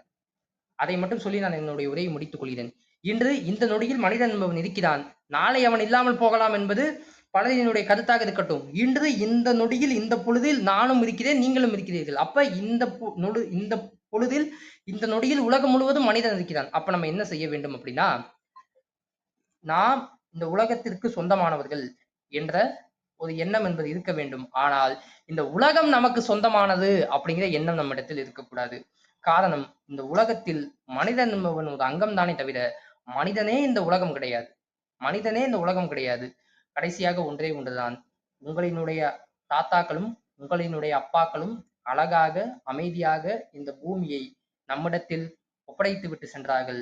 நாளை நம்முடைய பிள்ளைகளுக்கு நம் நல்ல கல்வியை கொடுக்க வேண்டும், நல்ல சிந்தனையை கொடுக்க வேண்டும், நல்ல வீட்டை கட்டி கொடுக்க வேண்டும் என்ற சிந்தனை நம்மிடத்தில் எந்த அளவுக்கு இருக்கிறதோ அதே போல அதே அளவு அதைவிட மேலாக நம்மிடத்தில் இருக்கக்கூடிய இந்த பூமியை இதே அமைதியோடும் இதே அழகோடும் இதே பொலிவோடும் நம்முடைய பிள்ளைகளுக்கும் நாம் கொடுப்போம் என்ற சத்தியத்தோடு எனது உரையை முடிக்கின்றேன். நிச்சயமாக நீங்கள் செய்வீர்கள் என்ற நம்பிக்கை எனக்கு இருக்கு. நாமும் சேர்ந்து செய்வோம் என சொல்லி, நிச்சயமாக நம்மிடத்தில் இந்த உலகம் எப்படி கொடுக்கப்பட்டதோ அதே போல நம்முடைய அடுத்த தலைமுறைகளுக்கு இந்த உலகத்தை அப்படியே அவர்களிடம் கொடுப்போம். கொடுக்கப்பட்டது போலவே கொடுப்போம். நாம் நிச்சயமாக கொடுப்போம் என்ற நம்பிக்கையோடும் எனது உரையை முடிக்கின்றேன். நன்றி, வணக்கம். நன்றிங்க அன்பு தம்பி.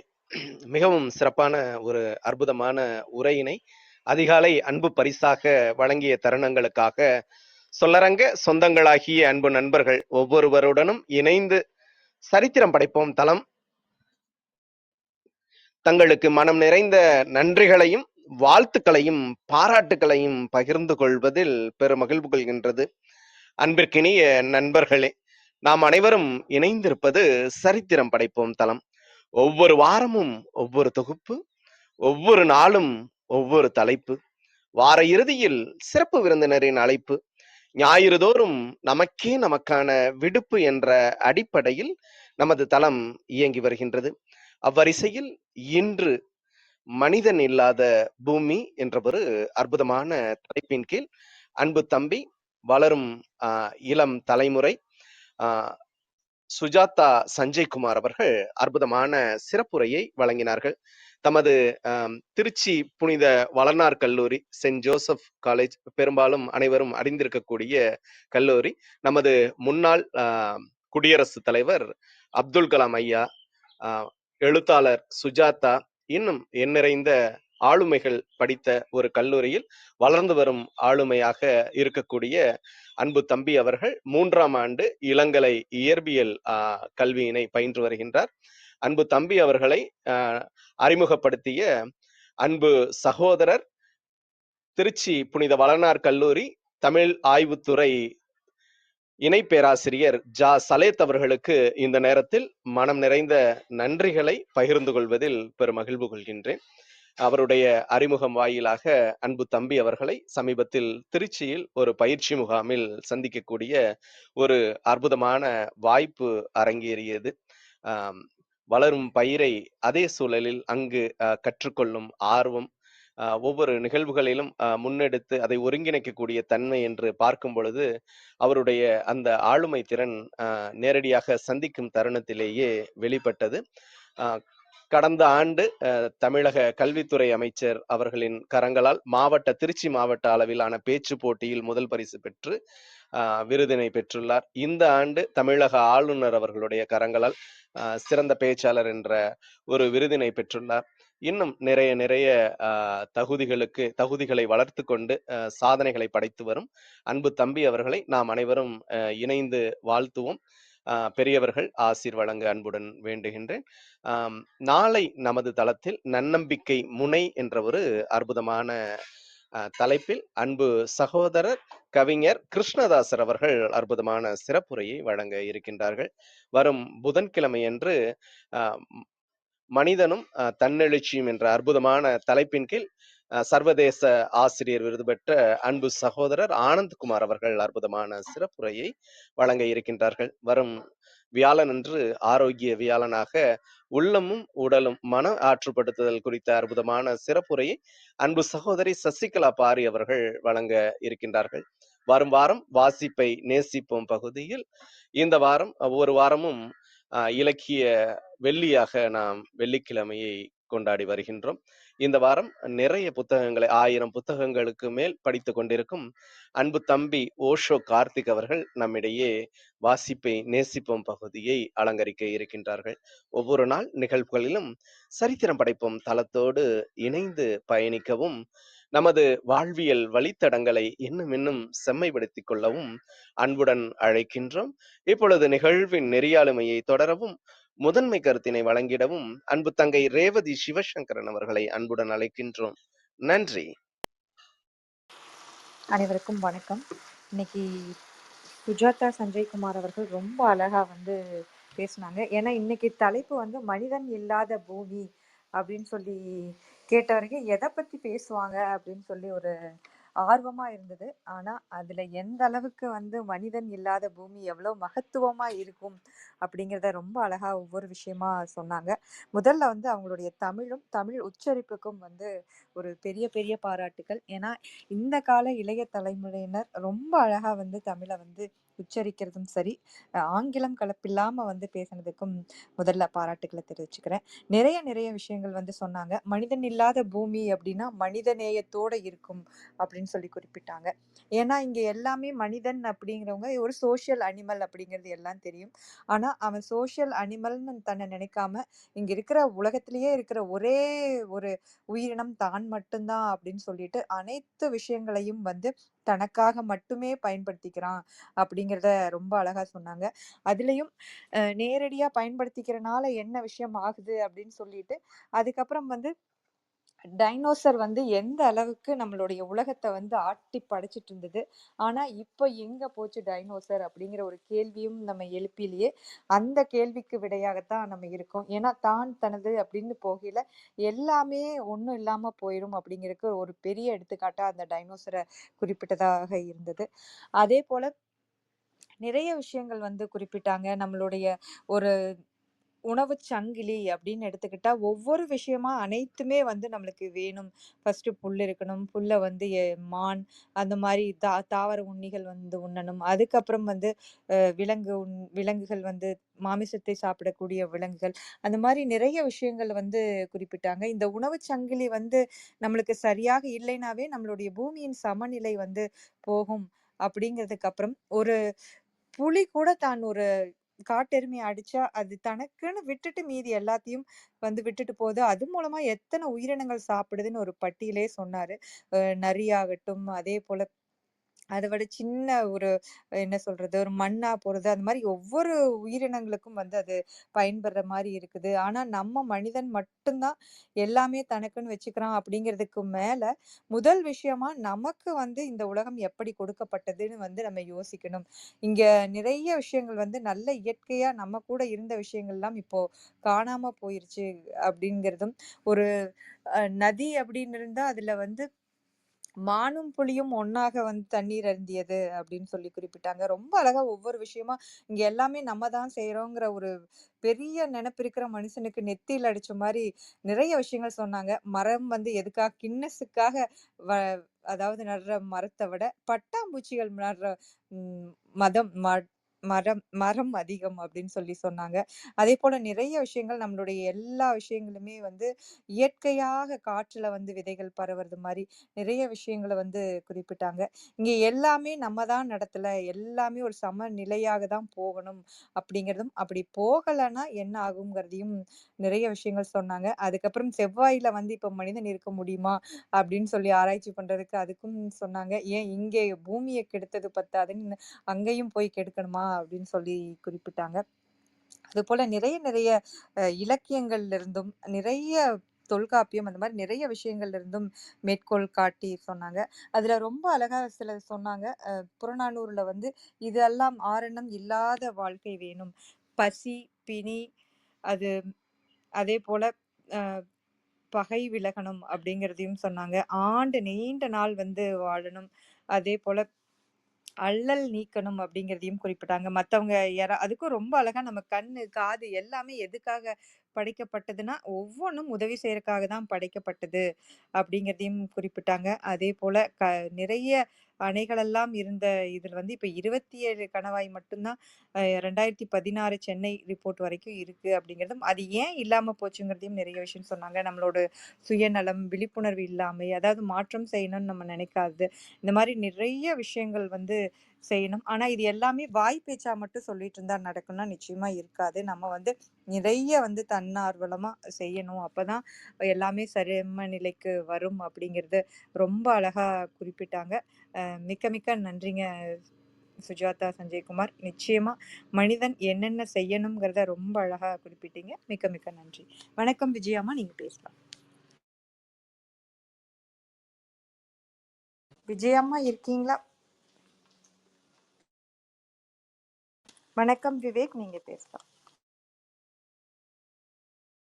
நான் பேசுறது கேக்குதுங்களா?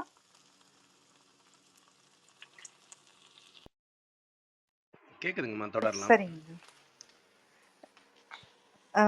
ஆனந்த் குமார் ஐயா, நீங்க பேசலாம்.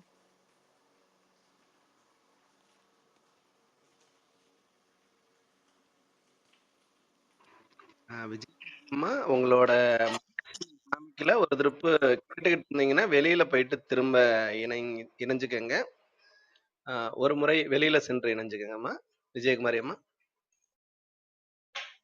இப்ப பேசலாம்மா.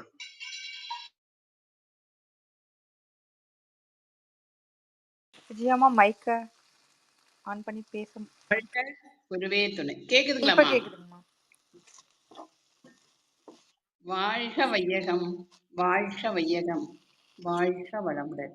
குரு வாழ்க, குருவே துணை. இந்த சரித்திரம் படைப்போம் தளத்திற்கு நன்றி. இதை எடுத்து நடத்தி சரித்திரம் படைத்து கொண்டிருக்கும் ஆரோக்கிய பிரீட்டோ அவர்களுக்கு பல கோடி நன்றிகள். இதில் நடைபெற்று கொண்டிருக்கும் கற்பனை களம் ரேவதி சிவசங்கரன் அம்மா அவர்களுக்கு பல கோடி நன்றிகள். அதில் இன்று சுஜாதா சஞ்சய்குமார் ஐயா அவங்க வந்து நடைபெற்று சொன்னதுக்கும் பல கோடி நன்றிகள். மற்றும் நம் குழுவில் குழுமி இருக்கும் அனைத்து அன்பு உள்ளங்களுக்கும் என் மனமார்ந்த நன்றிகளும் வாழ்த்துக்களும். வாங்க வாழ்த்து பயனுக்கு போயிடலாம். அமைதியா உட்கார்ந்து கண்களை மூடிக்குவோம். நாம் அமர்ந்துள்ள இந்த இடம் முழுவதும் நல்ல தூய தெய்வீக ஆற்றலே நிரம்பின. உணர்ந்து பாருங்க. அருட்பேராற்றல் உடலிலே உயிரிலே அலை அலையாக பாய்ந்து நிரம்புவதை உணர்கிறோம். அன்னைக்கு வணக்கம், தந்தைக்கு வணக்கம், அருள்நிறை ஆசான் வேதாத்ரி மகரிஷி அவர்களுக்கு வணக்கம். குருவாழ்க, குருவே துணை. அருட்பேராற்றல் இரவும் பகலும் எல்லா நேரங்களிலும் எல்லா இடங்களிலும் எல்லா தொழில்களிலும் உறுதுணையாகவும் பாதுகாப்பாகவும் வழிநடத்தியாகவும் அமையுமாக. வாழ்க வளமுடன், வாழ்க வளமுடன், வாழ்க வளமுடன். அருட்பேராற்றல் கருணையினால் இங்குள்ள அனைவரும் நல்ல உடல்நலம், நீள ஆயுள், நிறை செல்வம், உயர் புகழ், மெஞ்ஞானம் பெற்று சிறந்தோங்கி வாழ எல்லாம் வல்ல இறைநிலையோடு இணைந்து வாழ்த்தி மகிழ்கின்றேன். வாழ்க வளமுடன், வாழ்க வளமுடன், வாழ்க வளமுடன். இறை பேராற்றலே பக்கத்துணையாகவும் பக்க பலமாகவும் இருந்து வழி நடத்துவாராக. நன்றிகள் அம்மா. இன்னைக்கு சுஜாதா சஞ்சய்குமார் ஐயா அவங்க மனிதன் இல்லாத பூமி பத்தி மிக அருமையா எடுத்து சொன்னாங்க. இந்த சின்ன வயசுலயே எவ்வளவு தத்துவம் படிச்சு பேசுனதுக்கு நன்றிகள் ஐயா. பசி இல்லாத உலகம் வேண்டும், பிணி இல்லாத உடல் வேண்டும், பகையில்லா உலகம் வேண்டும், நீண்ட நாள் வாழ வேண்டும், அல்லல் நீங்க வேண்டும். இந்த 5 தத்துவமும் ரொம்ப அருமையா இருந்தது ஐயா. நீங்க சொல்ற மாதிரி நானும் தான்.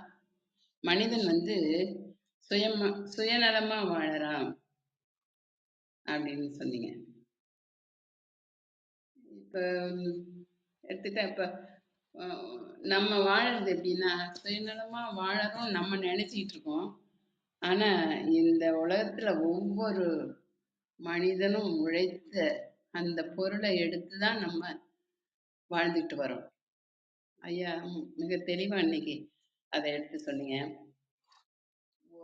ஒரு பிடி சாப்பாடு எடுத்து பாருங்க, அந்த சாப்பாட்டுல உலகமே அடங்கி இருக்கு அப்படின்னு மகரிஷி கூட சொல்லியிருக்காங்க. எப்படின்னா எல்லாம் தெரியும், பல முறை இது பேசுனதுதான். அந்த ஒவ்வொரு பொருளும் விளைய வைக்கிறது, அதை கடையில கொண்டு வந்து விற்கிறது, நம்ம உழைச்சி அதை வாங்குறது அப்படின்னா எத்தனை கோடி மக்கள் உழைச்சி இந்த சமுதாயத்துக்கு எல்லாம் கொண்டு வந்து கொடுக்குறாங்க. அந்த சமுதாயத்துல இருந்துதான் ஒவ்வொரு பொருளையும் எடுத்து நம்ம வாழ்ந்துட்டு வரோம். இதுதாங்க ஐயா உண்மை. ரொம்ப தெளிவா சொன்னீங்க ஐயா. அப்ப நம்ம உலகத்துக்கு என்ன பண்றோம்?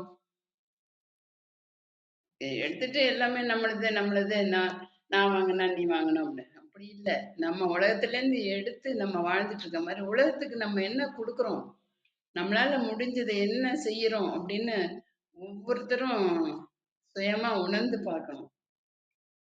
நிறைய இருக்கு நம்ம கிட்ட விஷயங்கள், நிறைய விஷயங்கள் இருக்கு உலகத்துக்கு கொடுக்கறது.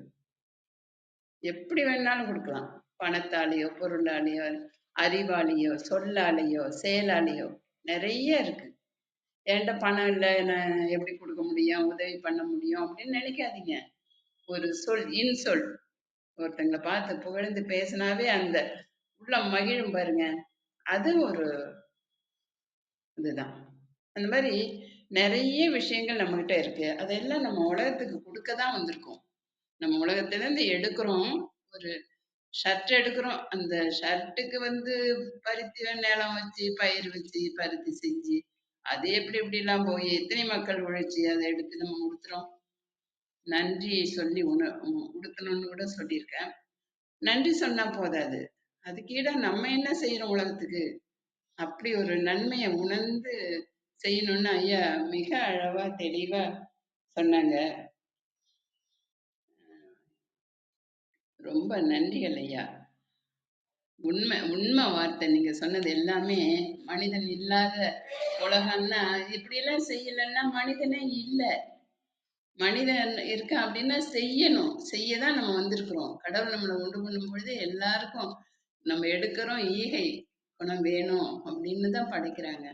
ஆனா ஒவ்வொரு வளர்ப்பு முறையும் அதுவும் சரியில்லாம ரொம்ப இதுவா போயிட்டு இருக்கோம்.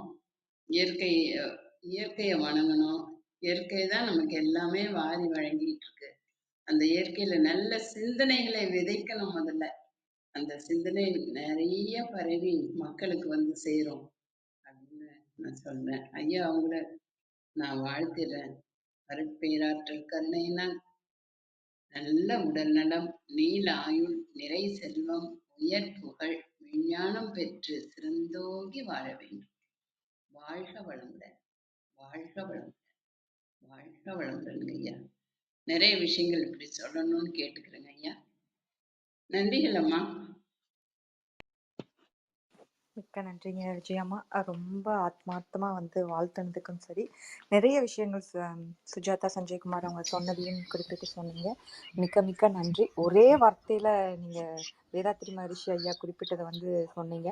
ஏன்னா நம்ம ஒரு வாய் சோறு, அந்த சாப்பாடு கிடைக்கிறதுக்கு எத்தனை பேரோட உழைப்பு இருக்குன்னு மட்டும் நம்ம நினைச்சா எந்த அளவுக்கு நம்ம தனியா இல்லை அப்படிங்கிறதும், நம்ம தனியா வாழ முடியாது அப்படிங்கிறதையும் நம்ம புரிஞ்சுக்கலாம் அப்படின்னு சொல்லி.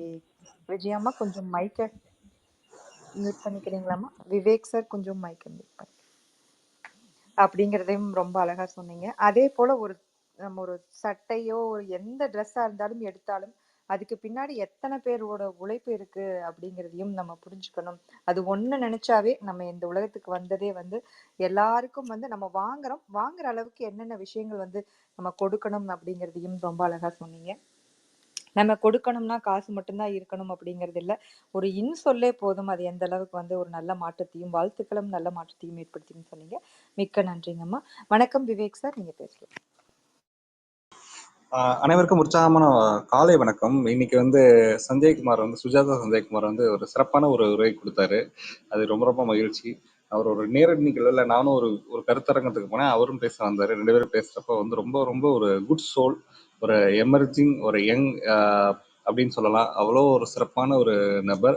அவர் இன்னைக்கு பேசின தலைப்பும் ரொம்ப சிறப்பான தலைப்பு, மனிதன் இல்லாத பூமி அப்படின்னு சொல்லிட்டு ஒரு தலைப்பு. அதாவது தொல்காப்பியம் காலம் தொட்டு இன்றைய காலம் வரை அனைத்து விதமான தரவுகளையும் எடுத்து அதை சொன்ன விதம் அப்படின்றது ரொம்ப ரொம்ப சிறப்பாக இருந்தது. கண்டிப்பாக வந்து என்னன்னா வந்து ஒரு எனக்கூட மனதில் வந்து ஒரு எப்பயுமே ஒரு கேள்வி வரும். எப்படின்னா வந்து 1940 இந்தியா சுதந்திரமாகிறப்ப இந்த நிலப்பரப்பு எவ்வளவு, இப்போ இருக்க நிலப்பரப்பு எவ்வளவு, அப்போ ஒரு 40 கோடி மக்கள் இருந்திருப்பாங்க, இப்போ 140 கோடி மக்கள் வந்துட்டாங்க. ஸோ அந்த இடம் அதிகமாகலை, ஆனால் மக்கள் அதிகமாகிட்டாங்க. அப்போ அனைவருக்கும் உணவு தேவையிலிருந்து எல்லாமே தேவைக்காக புதிய புதிய கண்டுபிடிப்புகளை நம்மளால தவிர்க்க முடியாது. ஆனால் அந்த புதிய கண்டுபிடிப்புகளால வரக்கூடிய நம்மளுடைய பூமியை எப்படி பாதுகாக்கிறதுன்றது நம்ம யோசிச்சு ரொம்ப நல்லா இருக்கும். இதுக்கப்புறம் ஒரு 20 வருஷம் என்ன அப்படின்னு சொன்னோம்னா வந்து என்விரான்மெண்டல் சயின்ஸ் அண்ட் அந்த சஸ்டைனபிள் கோல்ஸ் எல்லாமே வந்து நேச்சரை ப்ரொடெக்ட் பண்ணணும் அப்படின்ற ஒரே ஒரு காரணத்துக்காக தான் இருக்காங்க. கண்டிப்பாக இன்னைக்கு சஞ்சய்குமார் இன்னும் இந்த மாதிரி நிறையா அவருடைய கனவு வந்து ஐஏஎஸ் ஆகணுன்றது, அது கண்டிப்பாக வந்து ஐஏஎஸ் ஆகி இந்த நாட்டுக்கு நிறைய சிறப்பான ஒரு பணி செய்வாங்கன்றதுக்கு என்னுடைய வாழ்த்துக்கள். கண்டிப்பாக இந்த கிளப் ஹவுஸ்க்கு ஃபர்ஸ்ட் டைம் நான் வரேன். நான் கண்டிப்பாக இதே மாதிரி வந்து நிறைய நிறைய நிகழ்ச்சிகள் நடத்த அமைப்பாளர்களுக்கு மிகப்பெரிய நன்றி. மிக்க நன்றிங்க விவேக். வந்து உங்களுடைய நண்பரை வந்து பேச்சையும் கேட்டு ரொம்ப அழகா வந்து நீங்க பின்னூட்டம் கொடுத்ததுக்கும் மிக்க நன்றி. அதன் மூலமாக வந்து எல்லாருக்கும் வந்து தெரிஞ்சது அவர் வந்து கலெக்டர் ஆகணும் அப்படிங்கிற ஒரு குறிக்கோளோட இருக்காரு. நிச்சயமா இங்க நிறைய பெரிய விஜயம்மா அந்த மாதிரி நிறைய பெரிய மனிதர்கள் இருக்காங்க. அவங்க எல்லாரும் ராமச்சந்திரன் ஐயா அந்த மாதிரி ஒவ்வொருத்தரும் நிறைய பெரிய மனிதர்கள்லாம் வந்து வாழ்த்துனாங்க. அந்த தருணத்துல அதை சொன்னதுக்கும் மிக்க நன்றி. நிச்சயமா சுஜாதா சஞ்சய்குமார், உங்களுடைய எண்ணங்கள் ரொம்ப ரொம்ப பெரிதாக இருக்கு. வயது குறைவாக இருந்தாலும் உங்களுடைய குறிக்கோளும் எண்ணங்களும் ரொம்ப ரொம்ப பெருசா இருக்கு. நிச்சயமா நீங்க நினைக்கிற மாதிரி நீங்க வந்து ஐஏஎஸ்ல பாஸ் பண்ணி நீங்க என்னென்ன சொன்னீங்களோ அதெல்லாம் வந்து சீக்கிரம் நடத்த இறைவன் அருள்வாயாக. மிக்க நன்றி. வணக்கம் ஆனந்த் சார், நீங்க பேசலாம். அனைவருக்கும் அன்பு வணக்கம்.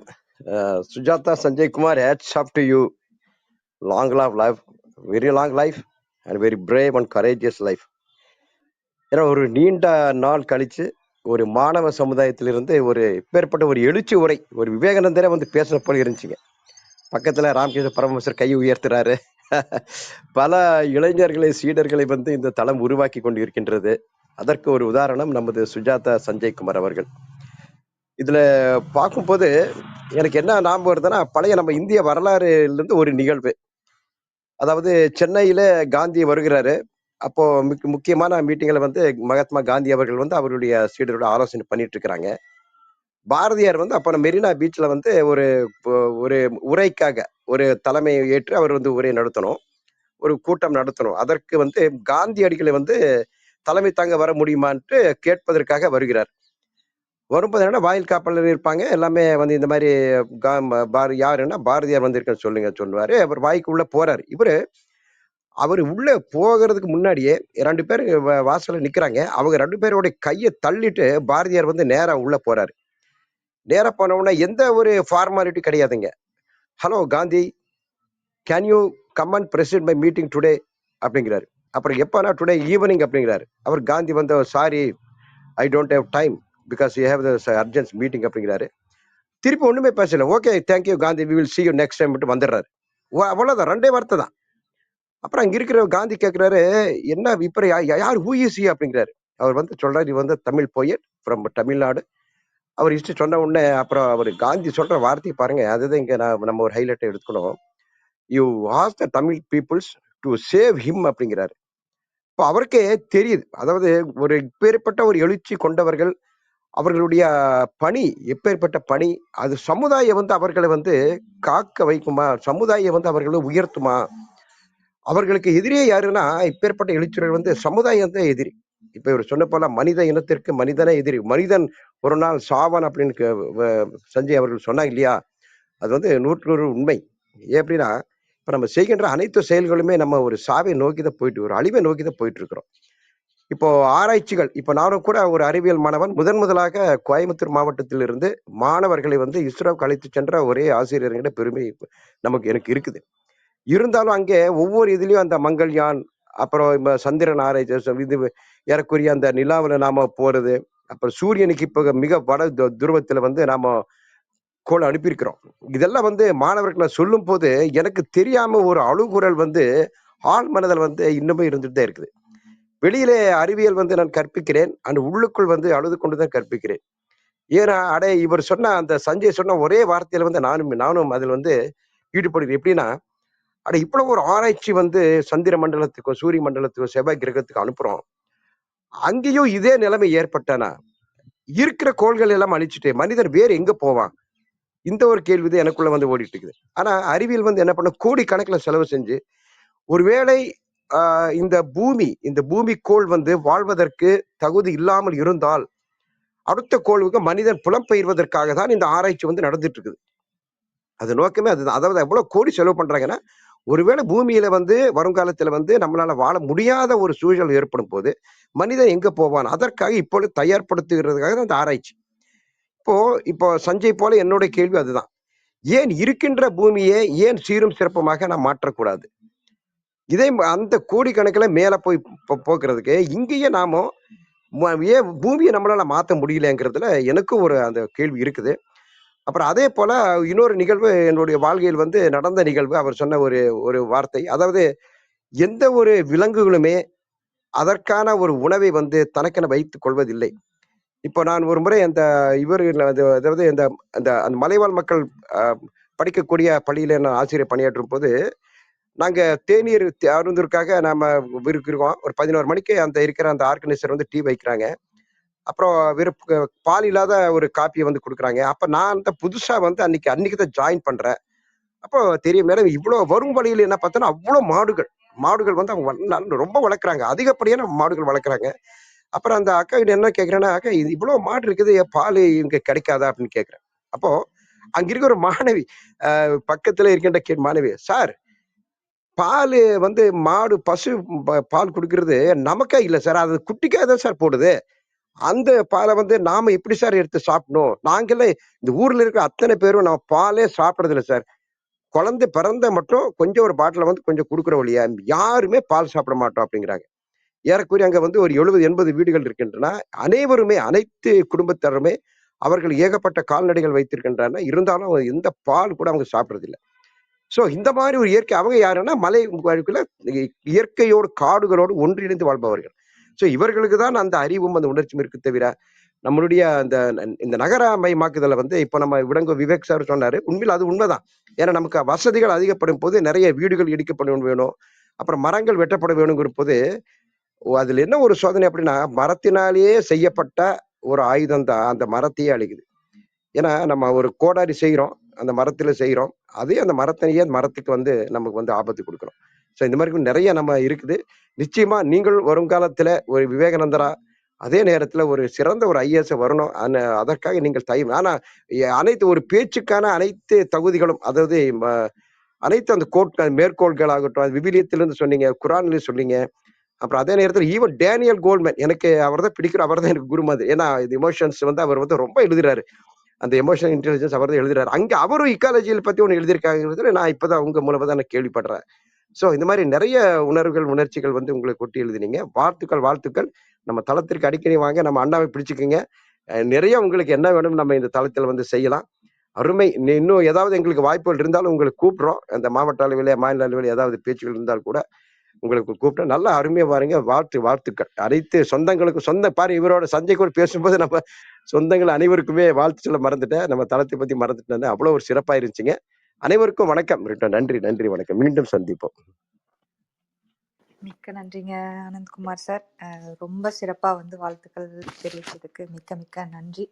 ஏன்னா நீங்க வந்து இஸ்ரேலுக்கே வந்து கோயம்புத்தூர்ல இருக்கிற மாணவர்களை வந்து கொண்டு போயின ஒரே ஒரு ஆசிரியர் அப்படிங்கிறது எங்க எல்லாருக்கும் பெருமை. அது போல நீங்க இன்டர்நேஷனல் டீச்சரா நிறைய அவார்டு வாங்கியிருக்கீங்க. அதனால உங்களுக்கு நிறைய விஷயங்கள் தெரியும். அறிவியல் துறையிலையும் இருக்கிறனால அதையும் ரொம்ப அழகா சொன்னீங்க. என்னென்னதான் அறிவியல் முன்னேற்றங்கள்ல வந்து முன்னெடுத்தாலும் அதுக்குள்ளேயும் எனக்குள்ள ஒரு அழுகுரல் இருக்கு அப்படிங்கிறதையும் ரொம்ப அழகா சொன்னீங்க. அதே போல மனதார வந்து சுஜாதா சஞ்சய்குமார் அவர்களை வந்து வாழ்த்தியதுக்கு மிக்க மிக்க நன்றி. நீங்க சொன்ன அந்த பால் அத்தனை மாடு இருந்தும் பாலே குடிக்காத அந்த இவங்களை நினைச்சா அப்பெல்லாம் நம்ம எந்த நிலைமையில நம்ம இருக்கோம். நம்ம சுஜாதா சஞ்சய்குமார் சொன்ன மாதிரிதான் நமக்கு என்ன வேணுமோ அதை மட்டும் எங்கெங்க இருக்கோ எல்லா பக்கம் எடுத்துட்டு ரொம்ப சொகுசா வாழ்ந்துட்டு இருக்கணுங்கிறது மட்டும்தான் நமக்கு குறிக்கோளா இருக்கு அப்படிங்கிறது ரொம்ப அழகா புரிஞ்சுது. மிக்க நன்றிங்க சார்.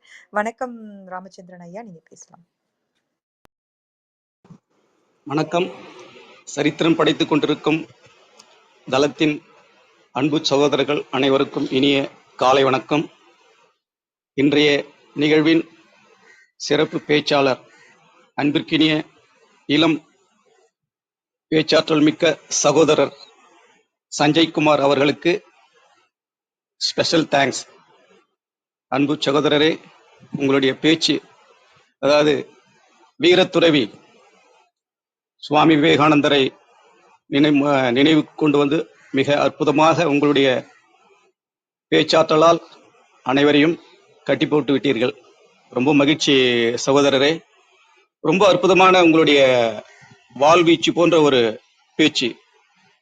அதாவது மனிதன் இல்லாத இந்த உலகத்தை பத்தி ரொம்ப அற்புதமா இந்த இயற்கையை எப்படி நம்ம காத்துக்கொள்ளணும், இயற்கையை காத்துக்கொள்ளணும், எப்படி மனிதன் வாழ முடியாது அப்படின்ற ஒரு விஷயங்களை மிகவும் அற்புதமா எல்லாருக்கும் புரிகிற வகையில எடுத்து வச்சிங்க. ரொம்ப மகிழ்ச்சி சகோதரரே. அதே போன்று இப்போ ஐயா அறிவியல் சார்ந்த ஒரு ஐயா இப்ப பேசினாரு கடைசிய. இந்த சப்ஜெக்டை வந்து நான் இந்த அறிவியல் இருந்து என்னதான் இந்த சமூகத்துக்கு முன்னேற்றக்கூடிய ஒரு சூழல்ல போய்கிட்டு இருந்தாலும் அதனால அழிவுதான் அதிகமாக இருக்குது.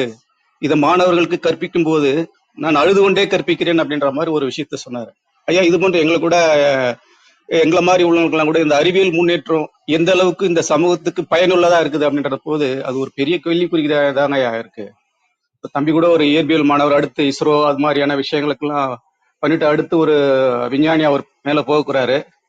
ஆனா இந்த விஞ்ஞான முன்னேற்றம் இந்த அடுத்த தலைமுறை வரப்போறவங்களுக்கு எந்த வகையில ஒரு பயனுள்ள வகையில இருக்கும் அப்படின்ற மாதிரி ஒரு விஷயத்த நீங்க உள்ள மாதிரி அறிவியல் ஆசிரியர்கள் இதுக்கு ஒன்று மாற்று வழி என்ன அப்படின்றத யோசித்து இதை எல்லோருக்கும் பயனளிக்கக்கூடிய வகையில, இயற்கையும் பாதுகாக்கக்கூடிய வகையில இந்த விஞ்ஞான விஷயங்களை எப்படி மாற்றத்தோடு கொண்டு போக முடியுன்றத ஐயா மாதிரியான ஆசிரியர்கள், அதே மாதிரி தம்பி சஞ்சய்குமார் மாதிரியான இளம் மாணவர்கள் கொண்டு போகணும். இதை இந்த சமூகத்துக்கு பயன்படக்கூடிய வகையில இந்த விஞ்ஞான முன்னேற்றத்தை எப்படி மாத்துறது. ஏன்னா நம்ம இந்தியாவில கூட இப்போ ஸ்பேஸ் டிராவல்ல ரொம்ப முந்தி இருக்கணும் அப்படின்ற மாதிரி நம்ம எல்லோரும் மார்த்தட்டி கொண்டு ரொம்ப சந்தோஷப்படுறோம். அது நல்ல விஷயம்தான். ஆனா எல்லோரோடும் சேர்த்து நம்மளும் இந்த இயற்கை அழிவுக்கு நம்மளும் ஒரு காரணமாக இருக்கிறோம் அப்படின்றத நினைக்கும் போது கொஞ்சம் கஷ்டமா தான் இருக்கு. இதுக்கு மாற்று வழி என்னன்றத பத்தி ஐயா போன்ற இளம் தலைமுறையினரும், ஐயா ஆசிரியர் பாடம் கற்பிக்கின்ற ஆசிரியர் போன்றவர்களும் இதற்கான முன்னெடுப்பை எடுத்து நடத்த வேண்டும் என்பது என்னுடைய ஒரு பணிவான வேண்டுகோள். தம்பி சஞ்சய்குமார் ரொம்ப அற்புதமான உரை. அவர் ஐஏஎஸ் ஆகணும்ன்ற மாதிரி இப்போ சொன்னாரு. கண்டிப்பா நீங்க ஐஏஎஸ் ஆவீங்க. ஒரு ஐஏஎஸ் ஆகி இந்த சமூகத்துல மாற்றத்தை உண்டு பண்ணுவீங்க அப்படின்றது என்னுடைய வாழ்த்துக்களை தெரிவிச்சு கொண்டு ஒரு சின்ன நான் இது மாதிரியான உரையில தான் ஒரு சின்ன ஒரு இதை கேட்டேன். அந்த வரிகளை படிச்சு காட்டிட்டு என்ன உரையை முடிச்சுக்கொள்ள. கடைசி மரமும் வெட்டுண்டு துளி துளி நீரும் நஞ்சாகி கடைசி மீனும் பிடிபட்ட பின் மனிதன் உயிர் வாழ்வான் பணத்தை சாப்பிட்டு. அதாவது கடைசி மரமும் வெட்டுண்டு துளி துளி நீரும் நஞ்சாகி கடைசி மீனும் பிடிபட்ட பின் மனிதன் உயிர் வாழ்வான் பணத்தை சாப்பிட்டு அப்படின்ற மாதிரி ஒரு சமீபத்துல ஏதோ ஒரு இது மாதிரியான ஒரு ஸ்பீச்ல தான் நான் அதை கேட்டேன். அதனால அதாவது இப்ப தம்பி இன்னொன்னு கூட சொன்னாரு, அதாவது நெஞ்சில் உரிமைமின்றி நேர்மை திறனமின்றி வஞ்சனை செய்வாரடி கிளியே அவர் வாய்ச்சொல்லில் வீரரடி அப்படின்ற மாதிரி பாரதி பாடல்ல நிறைய இது மாதிரியான விஷயங்கள் எல்லாம் நம்ம கேட்கிறோம். நிறைய விஷயங்கள் நம்மளால கேட்க முடியுது, ஆனா செயல்படுத்த முடியுதா அப்படின்ற பத்தி தம்பி ஒரு விஷயம் சொன்னாரு. அதனால கேட்கறது மட்டும் இல்லாம நம்ம இந்த சமூகத்திற்கு பயன்படக்கூடிய வகையில ஏதாவது நம்ம ஒவ்வொருத்தரும் ஒவ்வொரு செயல் தனி மனித மாற்றமே சமூக மாற்றம். ஏதோ ஒரு தனிப்பட்ட முறையில் ஒரு சஞ்சய் குமார் மட்டுமே இது மாதிரி பேசி முயற்சி பண்ணா இந்த மாற்றத்தை உருவாக்க முடியாது. ஒவ்வொரு தனி மனிதனும் நமக்குள்ள கடமையை நம்மளால முடிஞ்ச ஒரு விஷயத்த, இந்த இயற்கையை பாதுகாத்தல் என்ற ஒரு விஷயத்த ஒவ்வொருத்தரும் முன்னெடுத்து இந்த நாம் வந்த இந்த பூமிக்கு நம்மால் முடிந்த உதவியை செய்ய வேண்டும் என்று கூறி இந்த வாய்ப்புக்கு நன்றி கூறி விடைபெறுகிறேன். வாழ்க வையகம், வாழ்க வளமுடன். மிக்க நன்றிங்க ராமச்சந்திரன் ஐயா. ரொம்ப ஒரு அழகான கவிதை. கடைசி மீனும் பிடிபட்டு கடைசியில பணத்தை உண்டே வாழ்வான் மனிதன் அப்படிங்கிறத அந்த கவிதை ரொம்ப சரியான இந்த இப்ப பேசின டாபிக் ரொம்ப சரியாக இருந்தது. மிக்க மிக்க நன்றிங்க ஐயா. வணக்கம் சேவியர் சார், நீங்க பேசலாம். வணக்கம் வணக்கம் அனைவருக்கும் இனிய காலை வணக்கம். அன்பு தம்பி சஞ்சய்குமார் உண்மையான ஒரு சிறப்புரை. மனிதன் இல்லாத பூமி அப்படின்னு ஒரு கற்பனையே பண்ண முடியல. எல்லாருமே நம்ம இயற்கையை சார்ந்துதான் இருக்கோம். இயற்கை இல்லைன்னா நம்ம கிடையாது. இந்த உலகத்துல எல்லாமே நமக்கு ஃப்ரீயா கொடுக்கப்பட்டிருக்கு. காற்று, மழை, சூரியன் எல்லாமே நமக்கு அனுபவிக்கிறதுக்காக இயற்கை நமக்கு அந்தந்த காலத்துக்கு தந்தாப்புல கொடுத்துக்கிட்டு தான் இருக்கு. இயற்கை இயற்கையை மீறி நம்ம எதுவுமே செய்ய முடியாது. அவருடைய பேச்சு அவ்வளவு துல்லியமாக இருந்தது. அவரு இன்னொரு கூட சொன்னார், பறவை இல்லாம மனிதன் வாழ முடியாது அப்படிங்கிறத சொன்னார். மனிதன் இல்லாம கூட பறவை வாழலாம், ஆனா பறவை இல்லாம மனிதன் வாழ முடியாதுங்கிற ஒரு இதை சொன்னார். அதாவது எல்லாமே எல்லாத்தையும் சார்ந்துதான் இருக்கும். அதே மாதிரி இன்னொன்னு, ஒரு நம்ம சிறு வயசுல அந்த காக்கா திருடிட்டு போயிருக்கு அந்த வடைய அப்படின்னு சொல்றோம். ஆனா பாலை தருது, அது பசு பால் தருகிறது, நம்மளும் அதை திருடிட்டு தான் இருக்கோம் அப்படிங்கிறதையும் சொன்னாப்ல. அந்த திருவள்ளுவர் கூட இவங்க கூட சொன்னாங்க, ஜெயகுப் மரியம்மாவோட அந்த இன்சொல் அப்படின்னு அது ஒரு குறள் சொல்றாரு, இன்சொல் இனிதீங்கள் காண்பான் எவன் கொலா வன்சொல் வழங்குவது. அதாவது நம்மகிட்ட யாராவது இனிமையா பேசினாதான் நமக்கு பிடிக்கும். ஆனா அந்த இனிமையா பேசுறது அப்படி எதிர்பார்க்கிற நம்ம இன்னொருத்தவங்கள்ட்ட ஏன் அந்த வன்சொல் சொல்லணும் அப்படிங்கிற ஒரு இதுல சொல்றாரு திருவள்ளுவர். அதே மாதிரி இரவுங்கிற அதிகாரத்துல திருவள்ளுவர் என்ன சொல்றாருன்னா, ஒருவருடைய முகம் அறிந்து, அவன் கேட்கணும்னு அவசியம் இல்லை, அவன் முகத்திலே தெரிஞ்சிடும். நான் பசியா இருக்கிறேன், எனக்கு இந்த உதவி தேவைப்படுது, எனக்கு ஏதாவது பண்ணுங்கன்னு வாய் விட்டு கேட்காம அந்த கண்ணு பார்வையிலேயே தெரிஞ்சுக்கிட்டு அவன் கேட்காமலே நம்ம உதவி செய்யணும் அப்படிங்கிற மாதிரி சொல்லுவாரு. நிறைய விஷயங்கள் சொல்லும் பொழுது நல்லா கூர்ந்து கவனிக்கும் பொழுது நம்முடைய உடல் உறுப்புகள், கை, காலு, கண்ணு, காது எதுக்கு கொடுத்துருக்காரு அப்படிங்கிறத ஒரு வித்தியாசமான பார்வையா இருந்தது. இது எல்லாமே மற்றவங்களுக்காக தான். இந்த மாதிரி வறுமையில் வாடுறவங்க, பசியில கஷ்டப்படுறவங்க, உதவி அப்படிங்கிறவங்க கேட்கிற அந்த உயிர்களை நம்ம பார்க்கறதுக்கு தான் அந்த கண்ணு, அது செய்யறதுக்கு தான், அதை செய்யணும் அப்படிங்கிற மனசுல வச்சுக்கிட்டு நடக்கிறது அதை அவங்கள நோக்கி நடக்கிறதுக்கு தான் காலு, செய்யறதுக்கு தான் கை. அந்த ஒரு வித்தியாசமான பார்வை வந்து நல்லா இருந்துச்சு. இதுக்காக தான் நம்ம கடவுள் வந்து இவ்வளவு முக்கியமான உறுப்புகளை வந்து நமக்கு கொடுத்துருக்காரு. அதை நம்ம சரியா பயன்படுத்தணும் அப்படிங்கிற ஒரு பார்வையும் நல்லா இருந்தது. எல்லாமே பாத்தீங்கன்னா ஒரு எல்லா மனிதர்களும் நான் மட்டும் நல்லா இருக்கணும், அது நான் அப்படிங்கிறத வந்து நான்ங்கிறது வந்து அழகா சொன்னார். நான்ங்கிறது என்னுடைய சமூகம். நான்ங்கிறதோட நானு என்னுடைய குடும்பம் அப்படிங்கிறத விட அது கூட நாம் அப்படிங்கிறது கூட அது கூட நான் தான் அப்படிங்கிறாரு. அதாவது நானு, என் பிள்ளைங்க, என் அம்மா அப்பா, என் குழந்தைங்க, என் அக்கா தங்கச்சி, அது மட்டும் அதுவும் நானுங்கிற மாதிரிதான். அதனால நாம் அப்படின்னா அது சமூகத்தை தான் சார்ந்தது. ஸோ நம்ம மற்றவங்களுக்கு கொடுக்கறதுக்கு ஒரு பொறுப்பாளியாக தான் நம்ம அந்த பூமியில நம்ம இருக்கிறோம். நமக்கு இருக்கிறத மற்றவங்களுக்கு கொடுக்குற ஒரு மனப்பான்மையான ஒரு பொறுப்புள்ள ஒரு மனிதராக தான் நம்ம வாழணும். சமுதாயத்து இருக்கிறவங்க இல்லாதவங்களுக்கு கொடுக்கறதுதான் இந்த இயற்கையின் சட்டம் அப்படிங்கிறத அவ்வளவு தத்ரூபமா சொன்னாரு. அதனால இந்த இயற்கையில இருக்கிற இந்த உலகத்துல இருக்கிற எல்லா உயிர்களையும் நேசிக்கணும், எல்லா மனிதர்களையும் நேசிக்கணும், எல்லாருக்கும் உதவி செய்யணும், எல்லாத்துக்கும் கொடுக்கணும். அது எந்த வித கொடுத்தல் வேணாலும் இருக்கலாம். அன்பு கொடுக்கணும், அறிவை கொடுக்கணும் அப்படின்ட்டு காசு பணம் இல்லாட்டியும் பரவாயில்ல, நம்ம ஒரு அன்பான ஒரு நல்ல சொல்லு கூட ஒரு ஒரு ஒருத்தரை மாற்றம். அதனால நம்மகிட்ட இருக்கிறத கொடுக்கணும். இதுதான் பிரபஞ்சத்தோட விதி. கொடுக்கும் நம்ம எவ்வளவு தூரம் கொடுக்குறோமோ அந்த அளவுக்கு நமக்கு பிரபஞ்சம் நமக்கு அள்ளி தெரிஞ்சுக்கிறது தான் விதி. அதனால ஒரு மனிதன் பறந்து விட்டா மற்ற மனிதனை நேசிக்கணும், மற்ற உயிரையும் நம்ம உயிர் போல நினைக்கணும் அப்படிங்கிறதான் அவருடைய புல் உரையிலையும் இருந்தது. வளனார் கல்லூரியில இயற்பியல் துறையில 3ஆம் ஆண்டு படிப்பு, இந்த இளம் வயதுல இவ்வளவு ஒரு நல்ல ஒரு உயர்வான எண்ணங்களை வச்சிருக்காப்புல. உண்மையிலே பாராட்டக்கூடிய ஒரு விஷயம். இந்த இளம் வயதுல என்னென்னமோ சிந்தனைகள் இருக்கிற சமயத்துல இப்படி ஒரு ஒரு தொலைநோக்கு பார்வை, ஒரு சமுதாயத்தின் மேல ஒரு அக்கறை, இப்படி எல்லாம் ஒரு மாற்றம் இருந்தா நல்லா இருக்குமே அப்படிங்கிற ஒரு கனவு இந்த இந்த இளம் வயதுல வந்திருக்கிறது ரொம்ப ஒரு அபூர்வமான ஒரு எண்ணம். ஆனா அந்த எண்ணம் இந்த வயதுல வந்திருக்கிறதுக்கு உண்மையிலே இவ்வளவு தூரம் பேசுனதுக்கு ரொம்ப மகிழ்ச்சியா இருக்கு. நானும் தூய வளனார் கல்லூரியில படிச்சுங்கிறதுல எனக்கும் ஒரு பெருமையா இருக்கு. நன்றி நன்றி, வாய்ப்புக்கு நன்றி, வாழ்த்துக்கள் தம்பி. இன்னும் நீங்க மென்மேலும் உங்க கனவுகள் மெய்ப்பட நான் வாழ்த்துறேன். வாழ்த்துக்கள் வாழ்த்துக்கள். மிக்க நன்றிங்க சேவியர் சார். ரொம்ப அழகாக வந்து வாழ்த்துக்கள் வந்து தெரிவிச்சிங்க.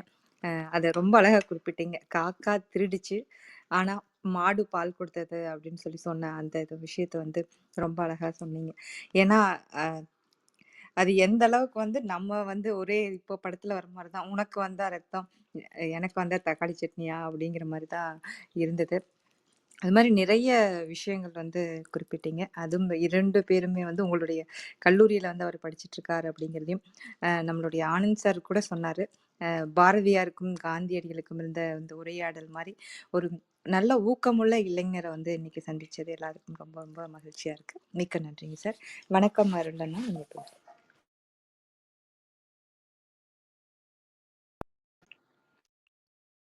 வணக்கம். தம்பியுடைய உரை வந்து இன்னைக்கு ரொம்ப சிறப்பாக இருந்தது. சஞ்சய் குமார் இல்லையா, அவர் பேரோட சுஜாதா அப்படிங்கிற முன்னெட்டு ஒன்று வச்சிருக்காரு.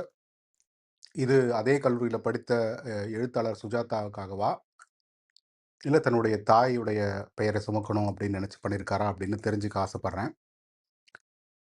ரொம்ப கோர்வையாக பல விஷயங்களை இந்த வயசுலேயே பேச முடியறது வந்து ஒரு வரம். அது அவர்கிட்ட இருக்கு. எடுத்துக்கொண்ட கருத்தை ஒட்டி பல விஷயங்களை சேர்த்து கோர்வையாக அழகாக பேசினார். அது ரொம்ப நல்லா இருந்தது.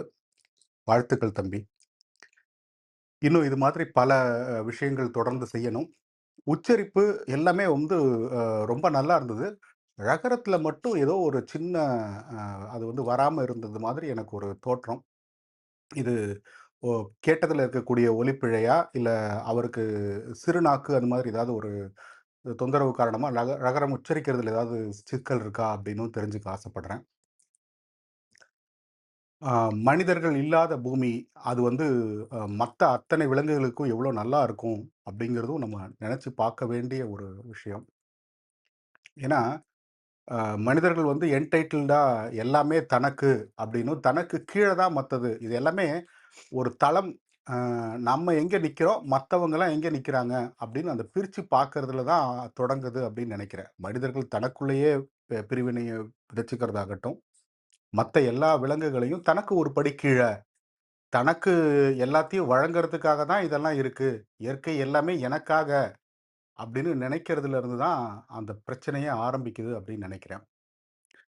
ஒவ்வொரு அறிவியல் வளர்ச்சியின் போதும், ஒரு மாற்றம் வரும்போதும், தன்னை நினைக்கிற அளவுக்கு அந்த ஈகோசிஸ்டம், மத்த விலங்குகள், அந்த அமைப்பு வந்து என்ன ஆகும் அப்படிங்கிறத பத்தி கவலைப்படுறது ரொம்ப குறைவா இருக்கு.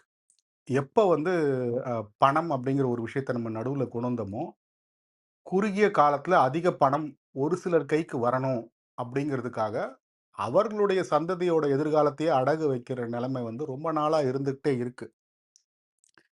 இது இதற்கான மாற்று சிந்தனையும், அதுக்கான தொடர் போராட்டமும் இன்னும் முழு முனைப்புக்கு வரல அப்படிங்கிறது தான் சோகம்.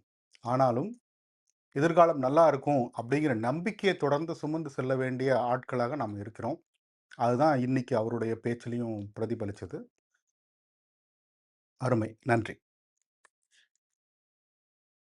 மிக்க நன்றிங்க அருள் அண்ணா. உங்களுடைய வாழ்த்துக்களுக்கும் பாராட்டுக்களுக்கும் மிக்க மிக்க நன்றி. எதிர்காலத்தில் ஒவ்வொரு கண்டுபிடிப்புக்கு பின்னாடியுமே நம்மளோட எதிர்காலத்தோடைய தலைமுறையினரோட நம்ம விஷயங்களை வந்து நம்ம கடன் வைக்கிறோம் அப்படிங்கிற மாதிரி சொன்னீங்க. மிக்க மிக்க நன்றி. நம்ம சுஜாதா சஞ்சய்குமார், நான் உங்ககிட்ட சொல்லிக்கிறேன், அருள் குமரன் அண்ணா ஒரு நல்ல எழுத்தாளர். அதே போல எங்கெங்கெல்லாம் வந்து உச்சரிப்போ அந்த மாதிரி எந்த இதாக இருந்தாலும் நம்மளுக்கு வந்து சொல்லி நம்மளை வழிகாட்டுற விதத்துல இருக்காங்க. மிக்க நன்றி. இப்போ கேட்கும் தளத்திலிருந்து யாராவது பேசணும், தன் கருத்துக்களை தெரிவிக்கணும்னு தெரிவிக்கலாம். இல்லைன்னா நம்ம சுஜாதா சஞ்சய்குமார் அவருடைய ஏற்புரைக்கு போயிடலாம். எனக்காக சுஜாதா சஞ்சய்குமார் பெயர் விளக்கம் கொடுத்தீங்கன்னா கொஞ்சம் எனக்கு ஒரு புரிதலாக இருக்கும். ஏன்னா சஞ்சய்குமார் உங்க பேராக இருக்கலாம், சுஜாதா உங்களுடைய கனவு எழுத்தாளராக உங்க பேரை முன்னாடி வச்சுக்கிறீங்களா அப்படின்னு தெரியணும், ஒரு ஆர்வமா இருக்கு. மிக்க நன்றி. சுஜாதா சஞ்சய்குமார், நீங்க இப்ப பேசலாம். அனைவருக்கும் முதல்ல நன்றி சொல்லிக்கிறேன். ரொம்ப ஒரு மன திருப்தியான ஒரு நிகழ்வு. அதான் உண்மையாலுமே நான் பிட்டோ ஐயா கிட்ட பேசும்போதாகட்டும், அவரை எனக்கு அறிமுகப்படுத்தி என்னுடைய தமிழாய்வு துறையினுடைய பேராசிரியர் சலேத்தை அவர்களுக்கு இந்த இடத்தில் நான் நன்றி சொல்லி வைக்க கடமைப்படுறேன். குறிப்பாக எல்லோருமே வாழ்த்துனீங்க. அதில் குறிப்பாக சொன்ன விஷயம் என்ன அப்படின்னா, நிச்சயமா நீ ஐஏஎஸ் ஆவடா அப்படின்னு அனைவரும் வாழ்த்தியது வந்து மனசுக்கு ரொம்ப இதமாக இருக்குது. என்னுடைய கனவை நோக்கி நான் சரியான பாதையில் தான் பயணித்து கொண்டிருக்கிறேன் அப்படிங்கிற ஒரு தெளிவையும் நம்பிக்கையும் எனக்கு கொடுத்துருக்கீங்க. அதுக்கு ரொம்ப நன்றி. சுஜாதா சஞ்சய்குமார் அப்படிங்கிறதுக்கான பெயர் விளக்கம் என்னன்னா அப்படின்னா, சஞ்சய்குமார் அப்படிங்கிறது என்னுடைய பெயர். சுஜாதா அப்படிங்கிறது வந்து என்னுடைய தாயினுடைய பெயர். நான் வந்து சுஜாதா அப்படிங்கிற பெயரை வந்து என்னுடைய முன்னூட்டமாக வைத்ததற்கு காரணம் என்ன அப்படின்னா, என் அம்மாவினுடைய பெயர் தான் சுஜாதா. இன்று இந்த இடத்தில் நான் இருப்பதற்கு முழு முதல் காரணம் இறைவனுக்கு அடுத்தபடியாக என்னுடைய அம்மா தான். அதனால தான் நான் சுஜாதா சஞ்சய்குமார்னு வச்சேன். அந்த சுஜாதா அப்படிங்கிற பெயர் வந்து உங்களுக்கு தெரியும், ஸ்ரீரங்கத்து தேவதைகள் இதே திருச்சி மாவட்டத்தை சார்ந்த, நான் இருக்கிறது திருச்சி மாவட்டம் தான், திருச்சி மாவட்டத்தை சேர்ந்த மிகப்பெரிய பிரபலமான எழுத்தாளரான சுஜாதா அவர்கள். கூடுதல் சிறப்பு என்ன அப்படின்னா, தூய வளனார் கல்லூரியில தான் அதே சுஜாதா அவர்கள் படித்தார்கள். அவர் படித்த அதே பிசிக்ஸ் டிபார்ட்மெண்ட்ல தான் அப்துல் கலாமும் படித்தார். இவர்கள் 2 பேரும் படித்த அதே பிசிக்ஸ் டிபார்ட்மெண்ட்ல தான் நானும் படிக்கிறேன். ஒரு வகையில் சொல்லணும் அப்படின்னா, எழுத்தாளர் சுஜாதா அவர்கள் எனக்கு சீனியர். ஆனால் நான் என்னுடைய பெயரை வந்து சுஜாதா சஞ்சய்குமார்னு வைத்ததற்கு காரணம், எழுத்தாளர் சுஜாதாவை எனக்கு மிகவும் பிடிக்கும். ஆனால் நான் வைத்ததற்கு காரணம் என்ன அப்படின்னா, என்னோட அம்மா தான். முழு முதல் காரணம். குறிப்பா சொல்லணும்னா ஒவ்வொருவருக்கும் ஒரு பிடித்த எழுத்தாளர் இருக்கும். அந்த வரிசையில எனக்கு சுஜாதாவை மிகவும் பிடிக்கும் தான். ஆனால் நான் இந்த பெயரை வைத்ததற்கு காரணம் நிச்சயமாக என்னுடைய தாய் தான் முழு முதல் காரணம். அதற்கு பிறகு இந்த சந்தேகம் இங்கேன்னு கிடையாது. நிறைய இடத்துல வரும். நீங்க வந்து உங்க சீனியர் பேரை முன்னோட்டமா வச்சிருக்கீங்களா? இல்ல எழுத்தாளர் சுஜாதாவை முன்னாடி பிடிக்குமா? அப்படின்ட்டு. நிச்சயமா எனக்கு மிகவும் பிடிக்கும். மிகவும் பிடித்த ஒரு எழுத்தாளர். என்னுடைய சீனியர் வேற. அவரும் ஒரு ஜோசஃபைட் தான். அப்படிங்கும்போது எனக்கு பிடிக்கும். ஆனால் நான் வைத்ததற்கு காரணம் என்னுடைய அம்மா தான். அதுல நான் சொன்ன இன்னொரு விஷயம் என்ன அப்படின்னா, அந்த லகரம் அந்த ஒரு சிக்கல் இருக்கு அப்படின்ட்டு. அது வந்து என்னுடைய சிக்கல் தான். ஏன்னா எனக்கு பை பர்த்டே பிறக்கும் போதே நாக்குல வந்து ஒரு ஆப்ரேஷன் பண்ணணும் அப்படின்னு சொன்னாங்களாம். பட் ஆக்சுவலா என் வீட்ல அது பண்ணல. அதனினுடைய விளைவு தான் சில வார்த்தைகள் வந்து எனக்கு உச்சரிக்கும் பொழுது அந்த சிக்கல்கள் ஏற்படுவது உண்டு. நிச்சயமாக நான் தொடர்ந்து என்னுடைய வாசிப்பின் மூலமாகவும் பேச்சின் மூலமாகவும் அதை நான் மாத்திக்கிட்டு வந்துகிட்டு இருக்கேன். முன்ன இருந்ததை விட இப்போ என்னுடைய உச்சரிப்பு எனக்கு மன திருப்தியா இருக்கு. நிச்சயமா அதுல நான் இனிமேல் வரக்கூடிய கூட்டங்கள்ல இன்னும் பிராக்டிஸ் பண்ணி இன்னமும் பயிற்சி எடுத்து நிச்சயமாக இதை விட சிறப்பாக பேசுவேன் அப்படின்னு நிச்சயமா சொல்லிக்கிறேன். உங்கள் அனைவருக்குமே என்னுடைய மனமார்ந்த நன்றி. நான் சொன்னது போல நாம் என்பது சமுதாயம் என்பது போல இங்கு நான் சொல்கிறேன், எனக்கு சரித்திரம் படைப்போம் என்ற ஒரு புது குடும்பம் கிடைத்ததுக்கு அனைவருக்கும் மனம் நிறைந்த நன்றி. அனைத்தும் நன்மைக்கே. அனைத்திற்கும் நன்றி. அனைவருக்கும் நன்றி. மிக்க நன்றிங்க சுஜாதா சஞ்சய்குமார். ரொம்ப மகிழ்ச்சி உங்களுடைய பெயர் காரணத்தை தெரிஞ்சுக்கிறதுக்கு. ஏன்னா அம்மாவுடைய பேரை முன்னிலைப்படுத்திட்டு அதுக்கப்புறம் உங்கள் பேரை வச்சது உண்மையாக கேட்கலையே ஒரு அம்மாவா ரொம்ப மகிழ்ச்சியாக இருக்கு. இன்னும் நீங்கள் நினைக்கிற மாதிரி அனைத்து விஷயங்களும் வந்து உங்களுக்கு கைவசப்படட்டும். நிறைய வாழ்த்துக்கள், மனதார வாழ்த்துக்கள் வந்து இன்னைக்கு கிடைச்சிருக்கு. அதனால இன்னும் நிறைய விஷயங்களை நீங்க என்னென்ன நினைக்கிறீங்களோ எல்லாமே உங்களுக்கு வந்து நடக்கட்டும். நிறைய பேர் ரூம் சாட்ல வந்து நம்மளுக்கு வாழ்த்து சொல்லியிருக்காங்க. அதையெல்லாம் நான் ஒரு தடவை வாசிச்சிடுறேன். விவேக் எஸ் நைஸ் ப்ரெசன்டேஷன்னு சொல்லியிருக்காங்க. கலாபலம் சங்கர் சக்சஸ் அற்புதம் அப்படின்னு குறிப்பிட்டிருக்காங்க. சித்ரா பாபு வாழ்த்துக்கள் சஞ்சய் வாழ்க வளமுடன் சொல்லியிருக்காங்க. சசிகலா பாரியம்மா நன்றிங்க சகோதரர், உரை மிகவும் சிறப்பாக இருந்தது, வாழ்க வளமுடன் சொல்லியிருக்காங்க. பவளமணி முருகேசன் அருமையான உரை வாழ்த்துக்கள், வாழ்க வளமுடன் குறிப்பிட்டிருக்காங்க. வனிதா வீரபாண்டியன் சிறப்பான உரை, நன்றி சஞ்சய் சகோதரர் வாழ்த்துக்கள் அப்படின்னு குறிப்பிட்டிருக்காங்க. ராமச்சந்திரன் ஐயா அன்பு தம்பி சுஜாதா சஞ்சய்குமார் அவர்களின் உரை வீரத்துறவி விவேகானந்தரை ஒத்திருக்கிறது.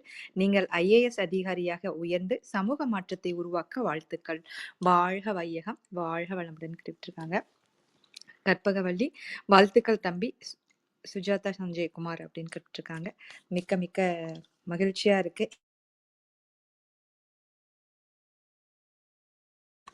மிக்க மிக்க மகிழ்ச்சியா இருக்கு. இன்னைக்கு நிறைய பேருடைய வாழ்த்துக்கள். ஒரு இளம் மாணவருடைய பேச்சு மாதிரியே இல்லை. அந்த அளவுக்கு ஒவ்வொரு விஷயம் நிறைய மேற்கோள்கள், நிறைய நல்ல விஷயங்களையும் உங்களுடைய எண்ணங்களும் பெரிதினும் பெரிதுக்கே இல்லை அப்படிங்கிற மாதிரி இருந்தது. அதே போல நம்மளுடைய முன்னோர்கள் சொன்ன மாதிரி, பாரதியார் சொன்ன மாதிரி காக்கை குருவி எங்கள் ஜாதியும், வல்லார் சொன்ன மாதிரி வாடும் பயிரை கண்ட போதெல்லாம் வாடிய ஒரு மனிதரை வந்து இன்னைக்கு சந்திச்சது ரொம்ப ரொம்ப மன மகிழ்ச்சியா இருக்கு. நிச்சயமா இன்னும் நிறைய நாள் நீங்க எங்க கூட பயணிச்சு நிறைய கருத்துக்களையும் எங்க கூட பகிர்ந்துக்கணும் கேட்டுக்கிறோம்.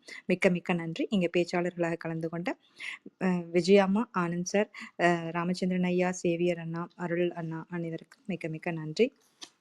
வள்ளி, கலாபலன் சங்கர், வனிதா, பவுலின், மூர்த்தி, சித்ரா, பவளமணி, ஆனந்தன் சார், சுபா, நானோ அண்ட் சிவா, மதன் ஆகியோருக்கும் மிக்க மிக்க நன்றி.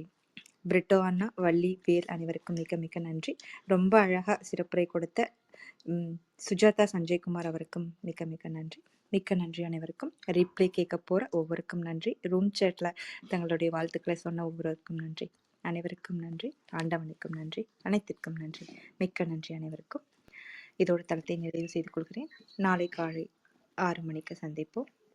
சேவியர் சார் நன்று வந்து உங்க குழந்தைய சொல்லுங்க. சொல்லிடுறேன் சார். மிக்க நன்றி சார்.